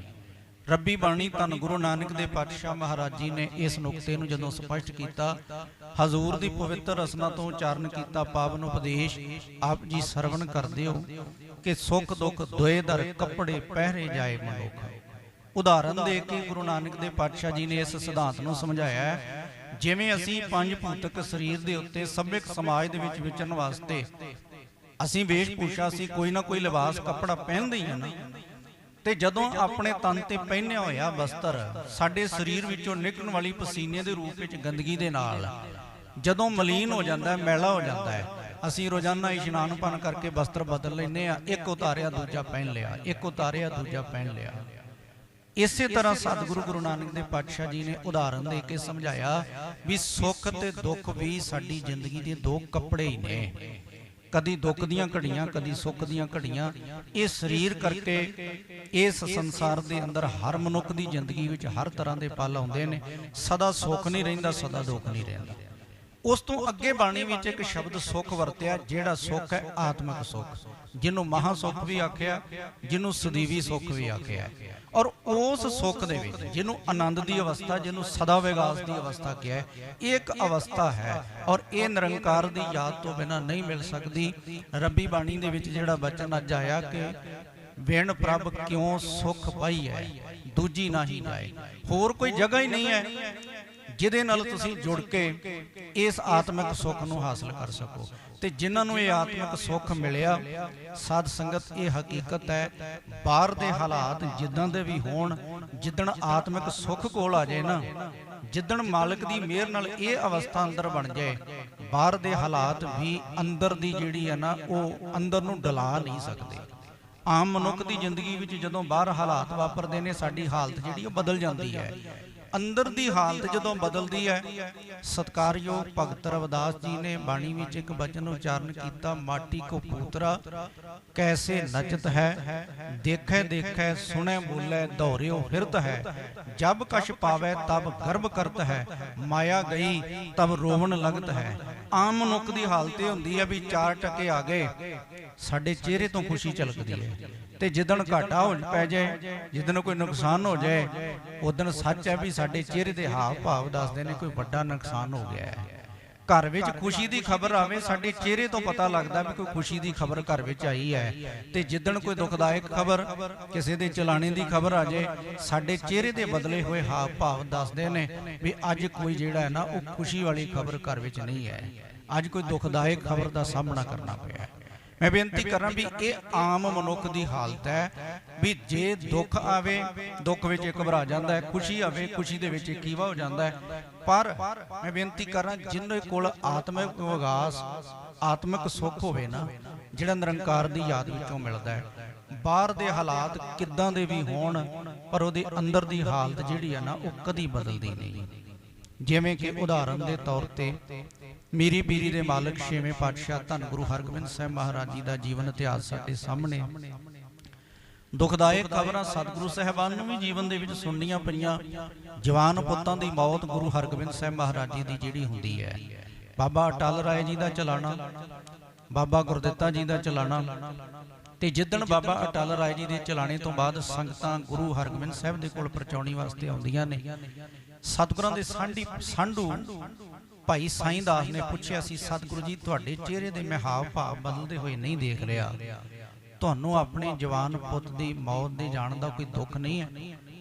गुरु हरगोबिंद साहिब महाराज जी ने एक चोज वरता के ते अपने सांढू भाई साईं दास दे राहीं सानू तुहानूं सारिआं नूं इह गल समझा दित्ती। कहंदे साईं दास पहलां एक लकीर खिच, लकीर खिच दित्ती, कहंदे हुण इस लकीर नूं मिटा दे। लकीर मिटा दित्ती, कहंदे मैनूं दस भी तैनूं लकीर दे खिचण दा दुख खुशी किन्नी कोई सी ते लकीर मिटाउण दा जिहड़ा दुख किन्ना कोया है। ਤੇ ਸਾਈਂ ਦਾਸ ਜੀ ਕਹਿੰਦੇ ਨੇ, ਕਹਿੰਦੇ ਸਤਿਗੁਰੂ ਜੀ ਖੁਸ਼ੀ ਗਮੀ ਕਾਹਦੀ, ਕਹਿੰਦੇ ਦੁੱਖ ਕਾਹਦਾ ਹੋਣਾ ਸੀ ਤੇ ਖੁਸ਼ੀ ਕਾਹਦੀ ਹੋਣੀ ਸੀ, ਇਹ ਤਾਂ ਤੁਹਾਡਾ ਹੁਕਮ ਸੀ, ਲਕੀਰ ਖਿੱਚ ਦਿੱਤੀ। ਕਹਿੰਦੇ ਤੁਹਾਡਾ ਹੁਕਮ ਸੀ, ਮੈਂ ਲਕੀਰ ਮਿਟਾ ਦਿੱਤੀ। ਕਹਿੰਦੇ ਠੀਕ ਇਸੇ ਤਰ੍ਹਾਂ ਸਾਈਂ ਦਾਸ ਜਿਵੇਂ ਤੂੰ ਇਹ ਗੱਲ ਆਖੀ ਹੈ ਨਾ ਕਿ ਸਤਿਗੁਰੂ ਤੁਹਾਡਾ ਹੁਕਮ ਸੀ, ਮੈਂ ਲਕੀਰ ਖਿੱਚ ਦਿੱਤੀ, ਲਕੀਰ ਮਿਟਾ ਦਿੱਤੀ। ਕਹਿੰਦੇ ਇਦਾਂ ਹੀ ਹਰ ਜੀ ਦਾ ਧਰਤੀ ਦੇ ਉੱਤੇ ਆਉਣਾ, ਮਨ ਨੂੰ ਇਸ ਧਰਤੀ ਦੇ ਉੱਤੇ ਇੱਕ ਲਕੀਰ ਖਿੱਚੀ ਜਾਂਦੀ ਹੈ। ਜਿੱਦਣ ਇੱਕ ਜਾਂਦਾ ਹੈ ਕਹਿੰਦੇ ਸਮਝ ਲੈ ਉਦਣ ਇੱਕ ਲਕੀਰ ਮਿਟ ਜਾਂਦੀ ਹੈ। ਤੂੰ ਸਾਡੇ ਹੁਕਮ ਦੇ ਵਿੱਚ ਲਕੀਰ ਖਿੱਚੀ, ਅਸੀਂ ਕਹਿੰਦੇ ਨਿਰੰਕਾਰ ਦੀ ਰਜ਼ਾ ਵਿੱਚ, ਉਹਦੇ ਭਾਣੇ ਵਿੱਚ, ਉਹਦੇ ਹੁਕਮ ਦੇ ਵਿੱਚ ਇੱਕ ਲਕੀਰ ਖਿੱਚੀ, ਲਕੀਰ ਮਿਟ ਗਈ। ਜਿੱਦਣ ਆਏ ਅਸੀਂ ਉਦਣ ਵੀ ਇਹ ਕਿਹਾ ਵੀ ਜਾਂ ਤਿਸ ਭਾਣਾ ਤਾਂ ਜੰਮਿਆ, ਪਰਿਵਾਰ ਭਲਾ ਪਾਇਆ। ਅਸੀਂ ਉਦਣ ਵੀ ਉਹਦਾ ਭਾਣਾ ਹੀ ਸਮਝਿਆ ਸੀ ਵੀ ਉਹਦਾ ਭਾਣਾ ਹੈ, ਉਹਦੀ ਰਜ਼ਾ ਹੈ, ਘਰ ਦੇ ਵਿੱਚ ਕਿਸੇ ਜੀ ਦੀ ਆਮਦ ਹੋਈ ਹੈ। ਤੇ ਜਿੱਦਣ ਕੋਈ ਜਾਂਦਾ ਹੈ ਅਸੀਂ ਉਦਣ ਵੀ ਇਹੀ ਗੱਲ ਆਖਦੇ ਆ ਕਿ ਕੱਲੇ ਆਵੇਂ ਨਾਨਕਾ ਸੱਦੇ ਉੱਠੀ ਜਾਏ। ਇਸ ਕਰਕੇ ਜਿਹਦੇ ਕੋਲ ਆਤਮਿਕ ਸੁੱਖ ਹੈ ਨਾ, ਸਾਧ ਸੰਗਤ ਤੋਂ ਖੁਸ਼ੀ ਵਿੱਚ ਕੀਵਾ ਹੋ ਕੇ ਨਿਰੰਕਾਰ ਨੂੰ ਨਹੀਂ ਅੰਦਰੋਂ ਭੁਲਾਏਗਾ। ਤੇ ਜਿੱਦਣ ਕੋਈ ਖਬਰ ਇਦਾਂ ਦੀ ਜੀ ਪਰਿਵਾਰ ਦੇ ਵਿੱਚ ਜਿਹੜੀ ਆ ਵਾਪਰਦੀ ਹੈ, ਉਦਣ ਉਹਦੇ ਅੰਦਰ ਦੀ ਹਾਲਤ ਡੋਲਦੀ ਨਹੀਂ ਹੈ, ਉਹਦੇ ਅੰਦਰ ਨਿਰੰਕਾਰ ਨਾਲ ਜੁੜ ਕੇ ਰਹਿੰਦਾ ਹੈ, ਕਿਉਂਕਿ ਆਤਮਿਕ ਸੁੱਖ ਨਿਰੰਕਾਰ ਦੀ ਯਾਦ ਵਿੱਚੋਂ ਮਿਲਦਾ ਹੈ। ਮੈਂ ਫਿਰ ਬੇਨਤੀ ਕਰਾਂ, ਇਹ ਦੋ ਸ਼ਬਦ ਨੇ, ਇੱਕ ਹਾਲਾਤ, ਇੱਕ ਹਾਲਤ। ਆਮ ਮਨੁੱਖ ਦੀ ਜ਼ਿੰਦਗੀ ਦੇ ਬਾਹਰ ਦੇ ਹਾਲਾਤ, ਜੇ ਹਾਲਤ ਜਿਹੜੀ ਹੈ ਨਾ, ਬਾਹਰ ਦੇ ਹਾਲਾਤ ਬਦਲ ਜਾਣ ਉਹਦੀ ਹਾਲਤ ਬਦਲ ਜਾਂਦੀ ਹੈ, ਉਹਦੇ ਅੰਦਰ ਦੀ ਦਸ਼ਾ ਬਦਲ ਜਾਏਗੀ ਦਿਸ਼ਾ। ਤੇ ਜੇ ਰੱਬ ਦੇ ਪਿਆਰੇ ਦੀ ਗੱਲ ਕਰੋ, ਬਾਹਰ ਦੇ ਹਾਲਾਤ ਜਿੱਦਾਂ ਦੇ ਮਰਜ਼ੀ ਹੋਣ ਪਰ ਉਹਦੀ ਅੰਦਰ ਦੀ ਹਾਲਤ ਨਹੀਂ ਬਦਲੇਗੀ। ਦਸ਼ਮੇਸ਼ ਪਿਤਾ ਗੁਰੂ ਗੋਬਿੰਦ ਸਿੰਘ ਮਹਾਰਾਜ ਜੀ ਦੇ ਜੀਵਨ ਦੀ ਪ੍ਰਚੰਡ ਮਿਸਾਲ ਹੈ। ਜਿਸ ਦਿਨ ਭੋਗਵਸ ਦੀ ਆਨੰਦਪੁਰੀ ਨੂੰ ਉਜਾੜਿਆ ਜਾਂਦਾ ਹੈ, ਪਰਿਵਾਰ ਦਾ ਵਿਛੋੜਾ ਪੈ ਜਾਂਦਾ ਹੈ, ਵੱਡੇ ਸਾਹਿਬਜ਼ਾਦਿਆਂ ਦੀਆਂ ਸ਼ਹਾਦਤਾਂ ਹੋ ਜਾਂਦੀਆਂ ਨੇ, ਛੋਟੇ ਸਾਹਿਬਜ਼ਾਦਿਆਂ ਨੂੰ ਨੀਹਾਂ ਵਿੱਚ ਚਿਣ ਕੇ ਸ਼ਹੀਦ ਕਰ ਦਿੱਤਾ ਜਾਂਦਾ ਹੈ। ਜਾਨ ਤੋਂ ਪਿਆਰੇ ਸਿੱਖਾਂ ਵਿੱਚੋਂ ਸਤਿਗੁਰੂ ਦੇ ਕੋਲ ਕੋਈ ਨਹੀਂ ਹੈ। ਤੇ ਦਸ਼ਮੇਸ਼ ਪਿਤਾ ਦੀ ਰਸਨਾ ਤੋਂ ਨਿਕਲੇ ਹੋਏ ਬੋਲ ਖਿਆਲ ਪਾਤਸ਼ਾਹੀ ਦਸਵੀਂ ਮਿੱਤਰ ਪਿਆਰੇ ਨੂੰ ਹਾਲ ਮੁਰੀਦਾਂ ਦਾ ਕਹਿਣਾ, ਤੁਧ ਬਿਨ ਰੋਗ ਰਜ਼ਾਈਆਂ ਦਾ ਓਢਣ, ਨਾਗ ਨਿਵਾਸਾਂ ਦੇ ਰਹਿਣਾ, ਸੂਲ ਸੁਰਾਹੀ ਖੰਜਰ ਪਿਆਲਾ, ਬਿੰਗ ਕਸਾਈਆਂ ਦਾ ਸਹਿਣਾ, ਯਾਰੜੇ ਦਾ ਸਾਨੂੰ ਸੱਥਰ ਚੰਗਾ ਭੱਠ, ਖੇੜਿਆਂ ਦਾ ਰਹਿਣਾ। ਇਹ ਕੀ ਹੈ? ਬਾਹਰ ਦੇ ਹਾਲਾਤ ਦੇਖੋ ਕਿਸ ਤਰ੍ਹਾਂ ਦੇ ਨੇ, ਪਰ ਅੰਦਰ ਦੀ ਹਾਲਤ ਜਿਹੜੀ ਉਹ ਨਹੀਂ ਬਦਲੀ। ਇਹੀ ਕਾਰਨ ਸੀ ਵੀ ਜਦੋਂ ਸਤਿਗੁਰੂ ਜੀ ਸਾਬੋ ਕੀ ਤਲਵੰਡੀ ਦਮਦਮਾ ਸਾਹਿਬ ਪਹੁੰਚੇ ਤੇ ਡੱਲੇ ਨੇ ਜਿਹੜਾ ਸੀ ਨਾ ਹੰਕਾਰ ਦੇ ਵਿੱਚ ਆ ਕੇ ਇੰਨੀ ਗੱਲ ਆਖੀ, ਸਤਿਗੁਰੂ ਜੀ ਜਦੋਂ ਮੈਂ ਮਾਛੀਵਾੜੇ ਦੇ ਹਾਲਾਤ ਜਾਣਦਾ ਹੈ ਨਾ, ਜਦੋਂ ਸਿੱਖਾਂ ਦੇ ਕੋਲੋਂ ਮੈਂ ਸੁਣਿਆ ਵੀ ਮਾਛੀਵਾੜੇ ਦੇ ਵਿੱਚ ਕਿਹੜੇ ਹਾਲਾਤਾਂ ਦੇ ਵਿੱਚ ਤੁਸੀਂ ਵਿਚਰੇ, ਕਹਿੰਦੇ ਮੈਂ ਸਮਝਦਾ ਵੀ ਨਾ ਡੱਲਾ ਨਾ ਮੱਲਾ ਗੁਰੂ ਗੋਬਿੰਦ ਸਿੰਘ ਇਕੱਲਾ। ਕਹਿੰਦੇ ਨਾ ਮੇਰੇ ਵਰਗਾ ਕੋਈ ਕਹਿਣ ਲੱਗੇ ਸਿਰ ਕੱਢ ਚੌਧਰੀ ਤੁਹਾਡੇ ਨਾਲ, ਕਹਿਣ ਲੱਗੇ ਨਾ ਤੁਹਾਡਾ ਕੋਈ ਜਾਨ ਤੋਂ ਪਿਆਰਾ ਸਿੱਖ ਸਿਪਾਹੀ ਯੋਧਾ ਤੁਹਾਡੇ ਨਾਲ। ਉਸ ਵੇਲੇ ਕਹਿੰਦੇ ਮਾਛੀਵਾੜੇ ਦੀ ਜੂਝ ਤੁਸੀਂ ਇਕੱਲੇ ਹੀ ਲੇਟੇ ਹੋਏ ਸੀ। ਉਹਨੇ ਇਹ ਸ਼ਬਦ ਵਰਤੇ, ਇਤਿਹਾਸ ਨੇ ਲਿਖੇ, ਕਹਿੰਦਾ ਨਾ ਡੱਲਾ ਨਾ ਮੱਲਾ ਗੁਰੂ ਗੋਬਿੰਦ ਸਿੰਘ ਇਕੱਲਾ। ਤੇ ਗੁਰੂ ਗੋਬਿੰਦ ਸਿੰਘ ਸੱਚੇ ਪਾਤਸ਼ਾਹ ਨੇ ਬਚਨ ਇਹ ਕੀਤੇ ਸੀ, ਕਹਿੰਦੇ ਡੱਲਿਆ ਇਹ ਤੇਰੇ ਅੰਦਰ ਦਾ ਭੁਲੇਖਾ, ਮੈਂ ਇਕੱਲਾ ਨਹੀਂ ਸੀ। ਸਤਿਗੁਰੂ ਫਿਰ ਕੌਣ ਸੀ ਤੁਹਾਡੇ ਨਾਲ? ਸਤਿਗੁਰੂ ਨੇ ਜਿਹੜੇ ਬਚਨ ਕਹੇ, ਇਤਿਹਾਸ ਦੇ ਪੱਤਰਿਆਂ ਤੇ ਲਿਖੇ ਹੋਏ ਬੋਲ ਨੇ, ਕਹਿੰਦੇ ਡੱਲਿਆ ਤੂੰ ਇਹ ਕਹਿਣਾ ਨਾ ਡੱਲਾ ਨਾ ਮੱਲਾ ਗੁਰੂ ਗੋਬਿੰਦ ਸਿੰਘ ਇਕੱਲਾ, ਮੇਰਾ ਮੰਨਣਾ ਇਹ ਹੀ ਨਾ ਡੱਲਾ ਨਾ ਮੱਲਾ ਤੂੰ ਵੀ ਨਾਲ ਨਹੀਂ ਸੀ, ਸਿੱਖ ਵੀ ਸਾਡੇ ਨਾਲ ਨਹੀਂ ਸੀ, ਪਰ ਗੁਰੂ ਗੋਬਿੰਦ ਸਿੰਘ ਇਕੱਲਾ ਨਹੀਂ ਸੀ। ਸਤਿਗੁਰੂ ਕੌਣ ਸੀ ਨਾਲ? ਕਹਿੰਦੇ ਨਾ ਡੱਲਾ ਨਾ ਮੱਲਾ ਗੁਰੂ ਗੋਬਿੰਦ ਸਿੰਘ ਨਾਲ ਅੱਲਾ, ਮੇਰਾ ਅੱਲਾ ਮੇਰਾ ਨਿਰੰਕਾਰ ਮੇਰਾ ਖੁਦਾ ਮੇਰੇ ਨਾਲ ਸੀ। ਭਾਵ ਕਿ ਨਿਰੰਕਾਰ ਦੀ ਯਾਦ ਨੂੰ ਮੈਂ ਅੰਦਰੋਂ ਨਹੀਂ ਭੁਲਾਇਆ, ਨਿਰੰਕਾਰ ਦੀ ਯਾਦ ਮੇਰੇ ਅੰਦਰ ਸੀ। ਤੇ ਉਹਦੀ ਯਾਦ ਵਿੱਚੋਂ ਸਾਧ ਸੰਗਤ ਜਿਹੜਾ ਸੁੱਖ ਮਿਲਦਾ ਹੈ ਨਾ, ਮਿਲਦਾ ਤੇ ਉਹਦੀ ਮਿਹਰ ਨਾਲ ਹੈ, ਪਰ ਜਿੱਦਣ ਇਹ ਸੁੱਖ ਆ ਜਾਏ ਫਿਰ ਇਹ ਜ਼ਿੰਦਗੀ ਵਿੱਚੋਂ ਜਾਂਦਾ ਨਹੀਂ। ਇਹਨੂੰ ਗੁਰੂ ਨਾਨਕ ਦੇਵ ਪਾਤਸ਼ਾਹ ਜੀ ਨੇ ਆਖਿਆ, ਨਾਨਕ ਭਗਤਾਂ ਸਦਾ ਵਿਗਾਸ, ਸੁਣਿਆ ਦੁਖ ਪਾਪ ਕਾ ਨਾਸ਼। ਗੁਰੂ ਅਰਜਨ ਦੇਵ ਪਾਤਸ਼ਾਹ ਮਹਾਰਾਜ ਜੀ ਜਿਹੜੇ ਬਚਨ ਕਰ ਰਹੇ ਨੇ, ਆਓ ਇੱਕ ਵਾਰ ਫਿਰ ਸਤਿਕਾਰਯੋਗ ਭਾਈ ਸਾਹਿਬ ਦੀ ਰਸਨਾ ਤੋਂ ਪਾਵਨ ਸ਼ਬਦ ਸਰਵਣ ਕਰੋ ਜੀ। ਸੰਤ ਸਹਾਈ ਰਾਮ ਕੇ ਹੁਣ ਤਿਨ ਕੇ ਲਾਗਾ ਪਾਏ, ਵਿਣ ਪ੍ਰਭ ਕਿਉਂ ਸੁਖ ਪਾਈ ਹੈ ਦੂਜੀ ਨਾਹੀ ਜਾਏ। ਸਤਨਾਮ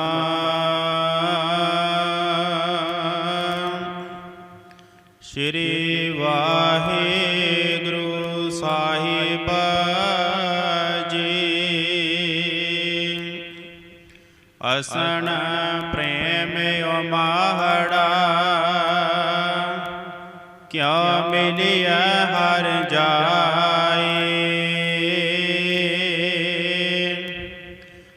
ਮਨ ਤਨ ਪਿਆਸ ਦਰਸ਼ਨ ਘਣੇ ਕੋਈ ਆਨ ਮਿਲਾਵੇ ਮਾਏ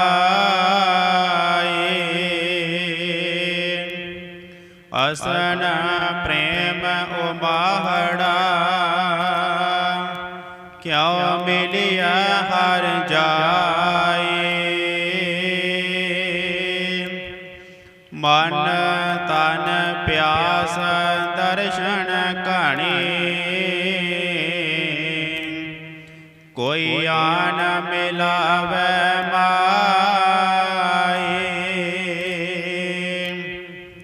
ਸੰਤ ਸਹਾਈ ਪ੍ਰੇਮ ਕੇ ਹਾਂ ਤਿਨ ਕੈ ਲਾਗਾ ਪਾਏ ਵੇਣ ਪ੍ਰਭ ਕਿਉ ਸੁਖ ਪਾਈਐ ਦੂਜੀ ਨਾਹੀ ਜਾਏ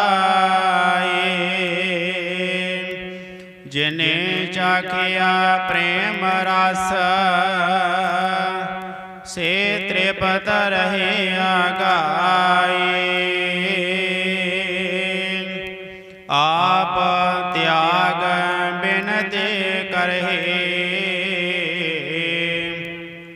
ਲੇਹ ਪ੍ਰਭੂ ਲੜ ਲਾਏ ਜੋ ਹਰ ਕੰਤ ਮਿਲਾਈਆ ਸੇ ਵਿਛੜ ਕਤਹਿ ਨਾ ਜਾਏ ਪ੍ਰਭ ਬਿਨ ਦੂਜਾ ਕੋ ਨਹੀਂ ਨਾਨਕ ਹਰ ਸਰਨਾਏ ਅਸੂ ਸੁਖੀ ਵਸੰਦੀਆਂ ਜਿਨਾ ਮਇਆ ਹਰ ਰਾਏ ਪ੍ਰਭ ਬਿਨ ਦੂਜਾ ਕੋ ਨਹੀਂ ਨਾਨਕ ਹਰ ਸਰਨਾਏ ਅਸੂ ਸੁਖੀ ਵਸੰਦੀਆਂ ਜਿਨਾ ਮਇਆ ਹਰ ਰਾਏ ਵਾਹਿਗੁਰੂ ਜੀ ਕਾ ਖਾਲਸਾ ਵਾਹਿਗੁਰੂ ਜੀ ਕੀ ਫਤਿਹ।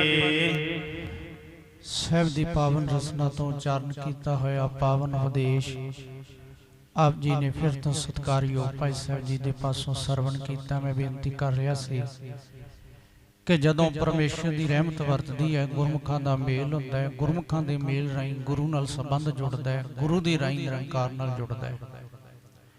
ਰਹਿਮਤ ਕਰਕੇ ਦਾਤਾ ਆਪਣੇ ਦਰੋਂ ਘਰੋਂ ਆਤਮਿਕ ਸੁੱਖ ਦੀ ਦਾਤ ਦਿੰਦਾ ਹੈ। ਜਿਹਦੇ ਕੋਲ ਆਤਮਿਕ ਸੁੱਖ ਆ ਜਾਏ, ਬਾਹਰ ਦੇ ਹਾਲਾਤਾਂ ਦੇ ਵਿੱਚ ਵੀ ਉਹਦੇ ਅੰਦਰ ਦੀ ਹਾਲਤ ਜਿਹੜੀ ਉਹ ਕਦੀ ਬਦਲਦੀ ਨਹੀਂ, ਬਲਕਿ ਇੱਕ ਰਸ ਪ੍ਰੇਮ ਭਿੱਜੀ ਅਵਸਥਾ ਦੇ ਵਿੱਚ ਬਾਹਰ ਦੇ ਜਿੱਦਾਂ ਦੇ ਹਾਲਾਤ ਮਰਜ਼ੀ ਹੋਣ, ਉਹਦੇ ਅੰਦਰ ਦੀ ਹਾਲਤ ਇੱਕ ਸਮਾਨ ਰਹਿੰਦੀ ਹੈ। ਇਸੇ ਪ੍ਰਥਾਏ ਹਜ਼ੂਰ ਨੇ ਅੱਗੇ ਬਚਨ ਕੀਤੇ ਵੀ ਜਿਨੀ ਚਾਖਿਆ ਪ੍ਰੇਮ ਰਸ ਸੇ ਤ੍ਰਿਪਤ ਰਹੇ ਆਗਾਏ।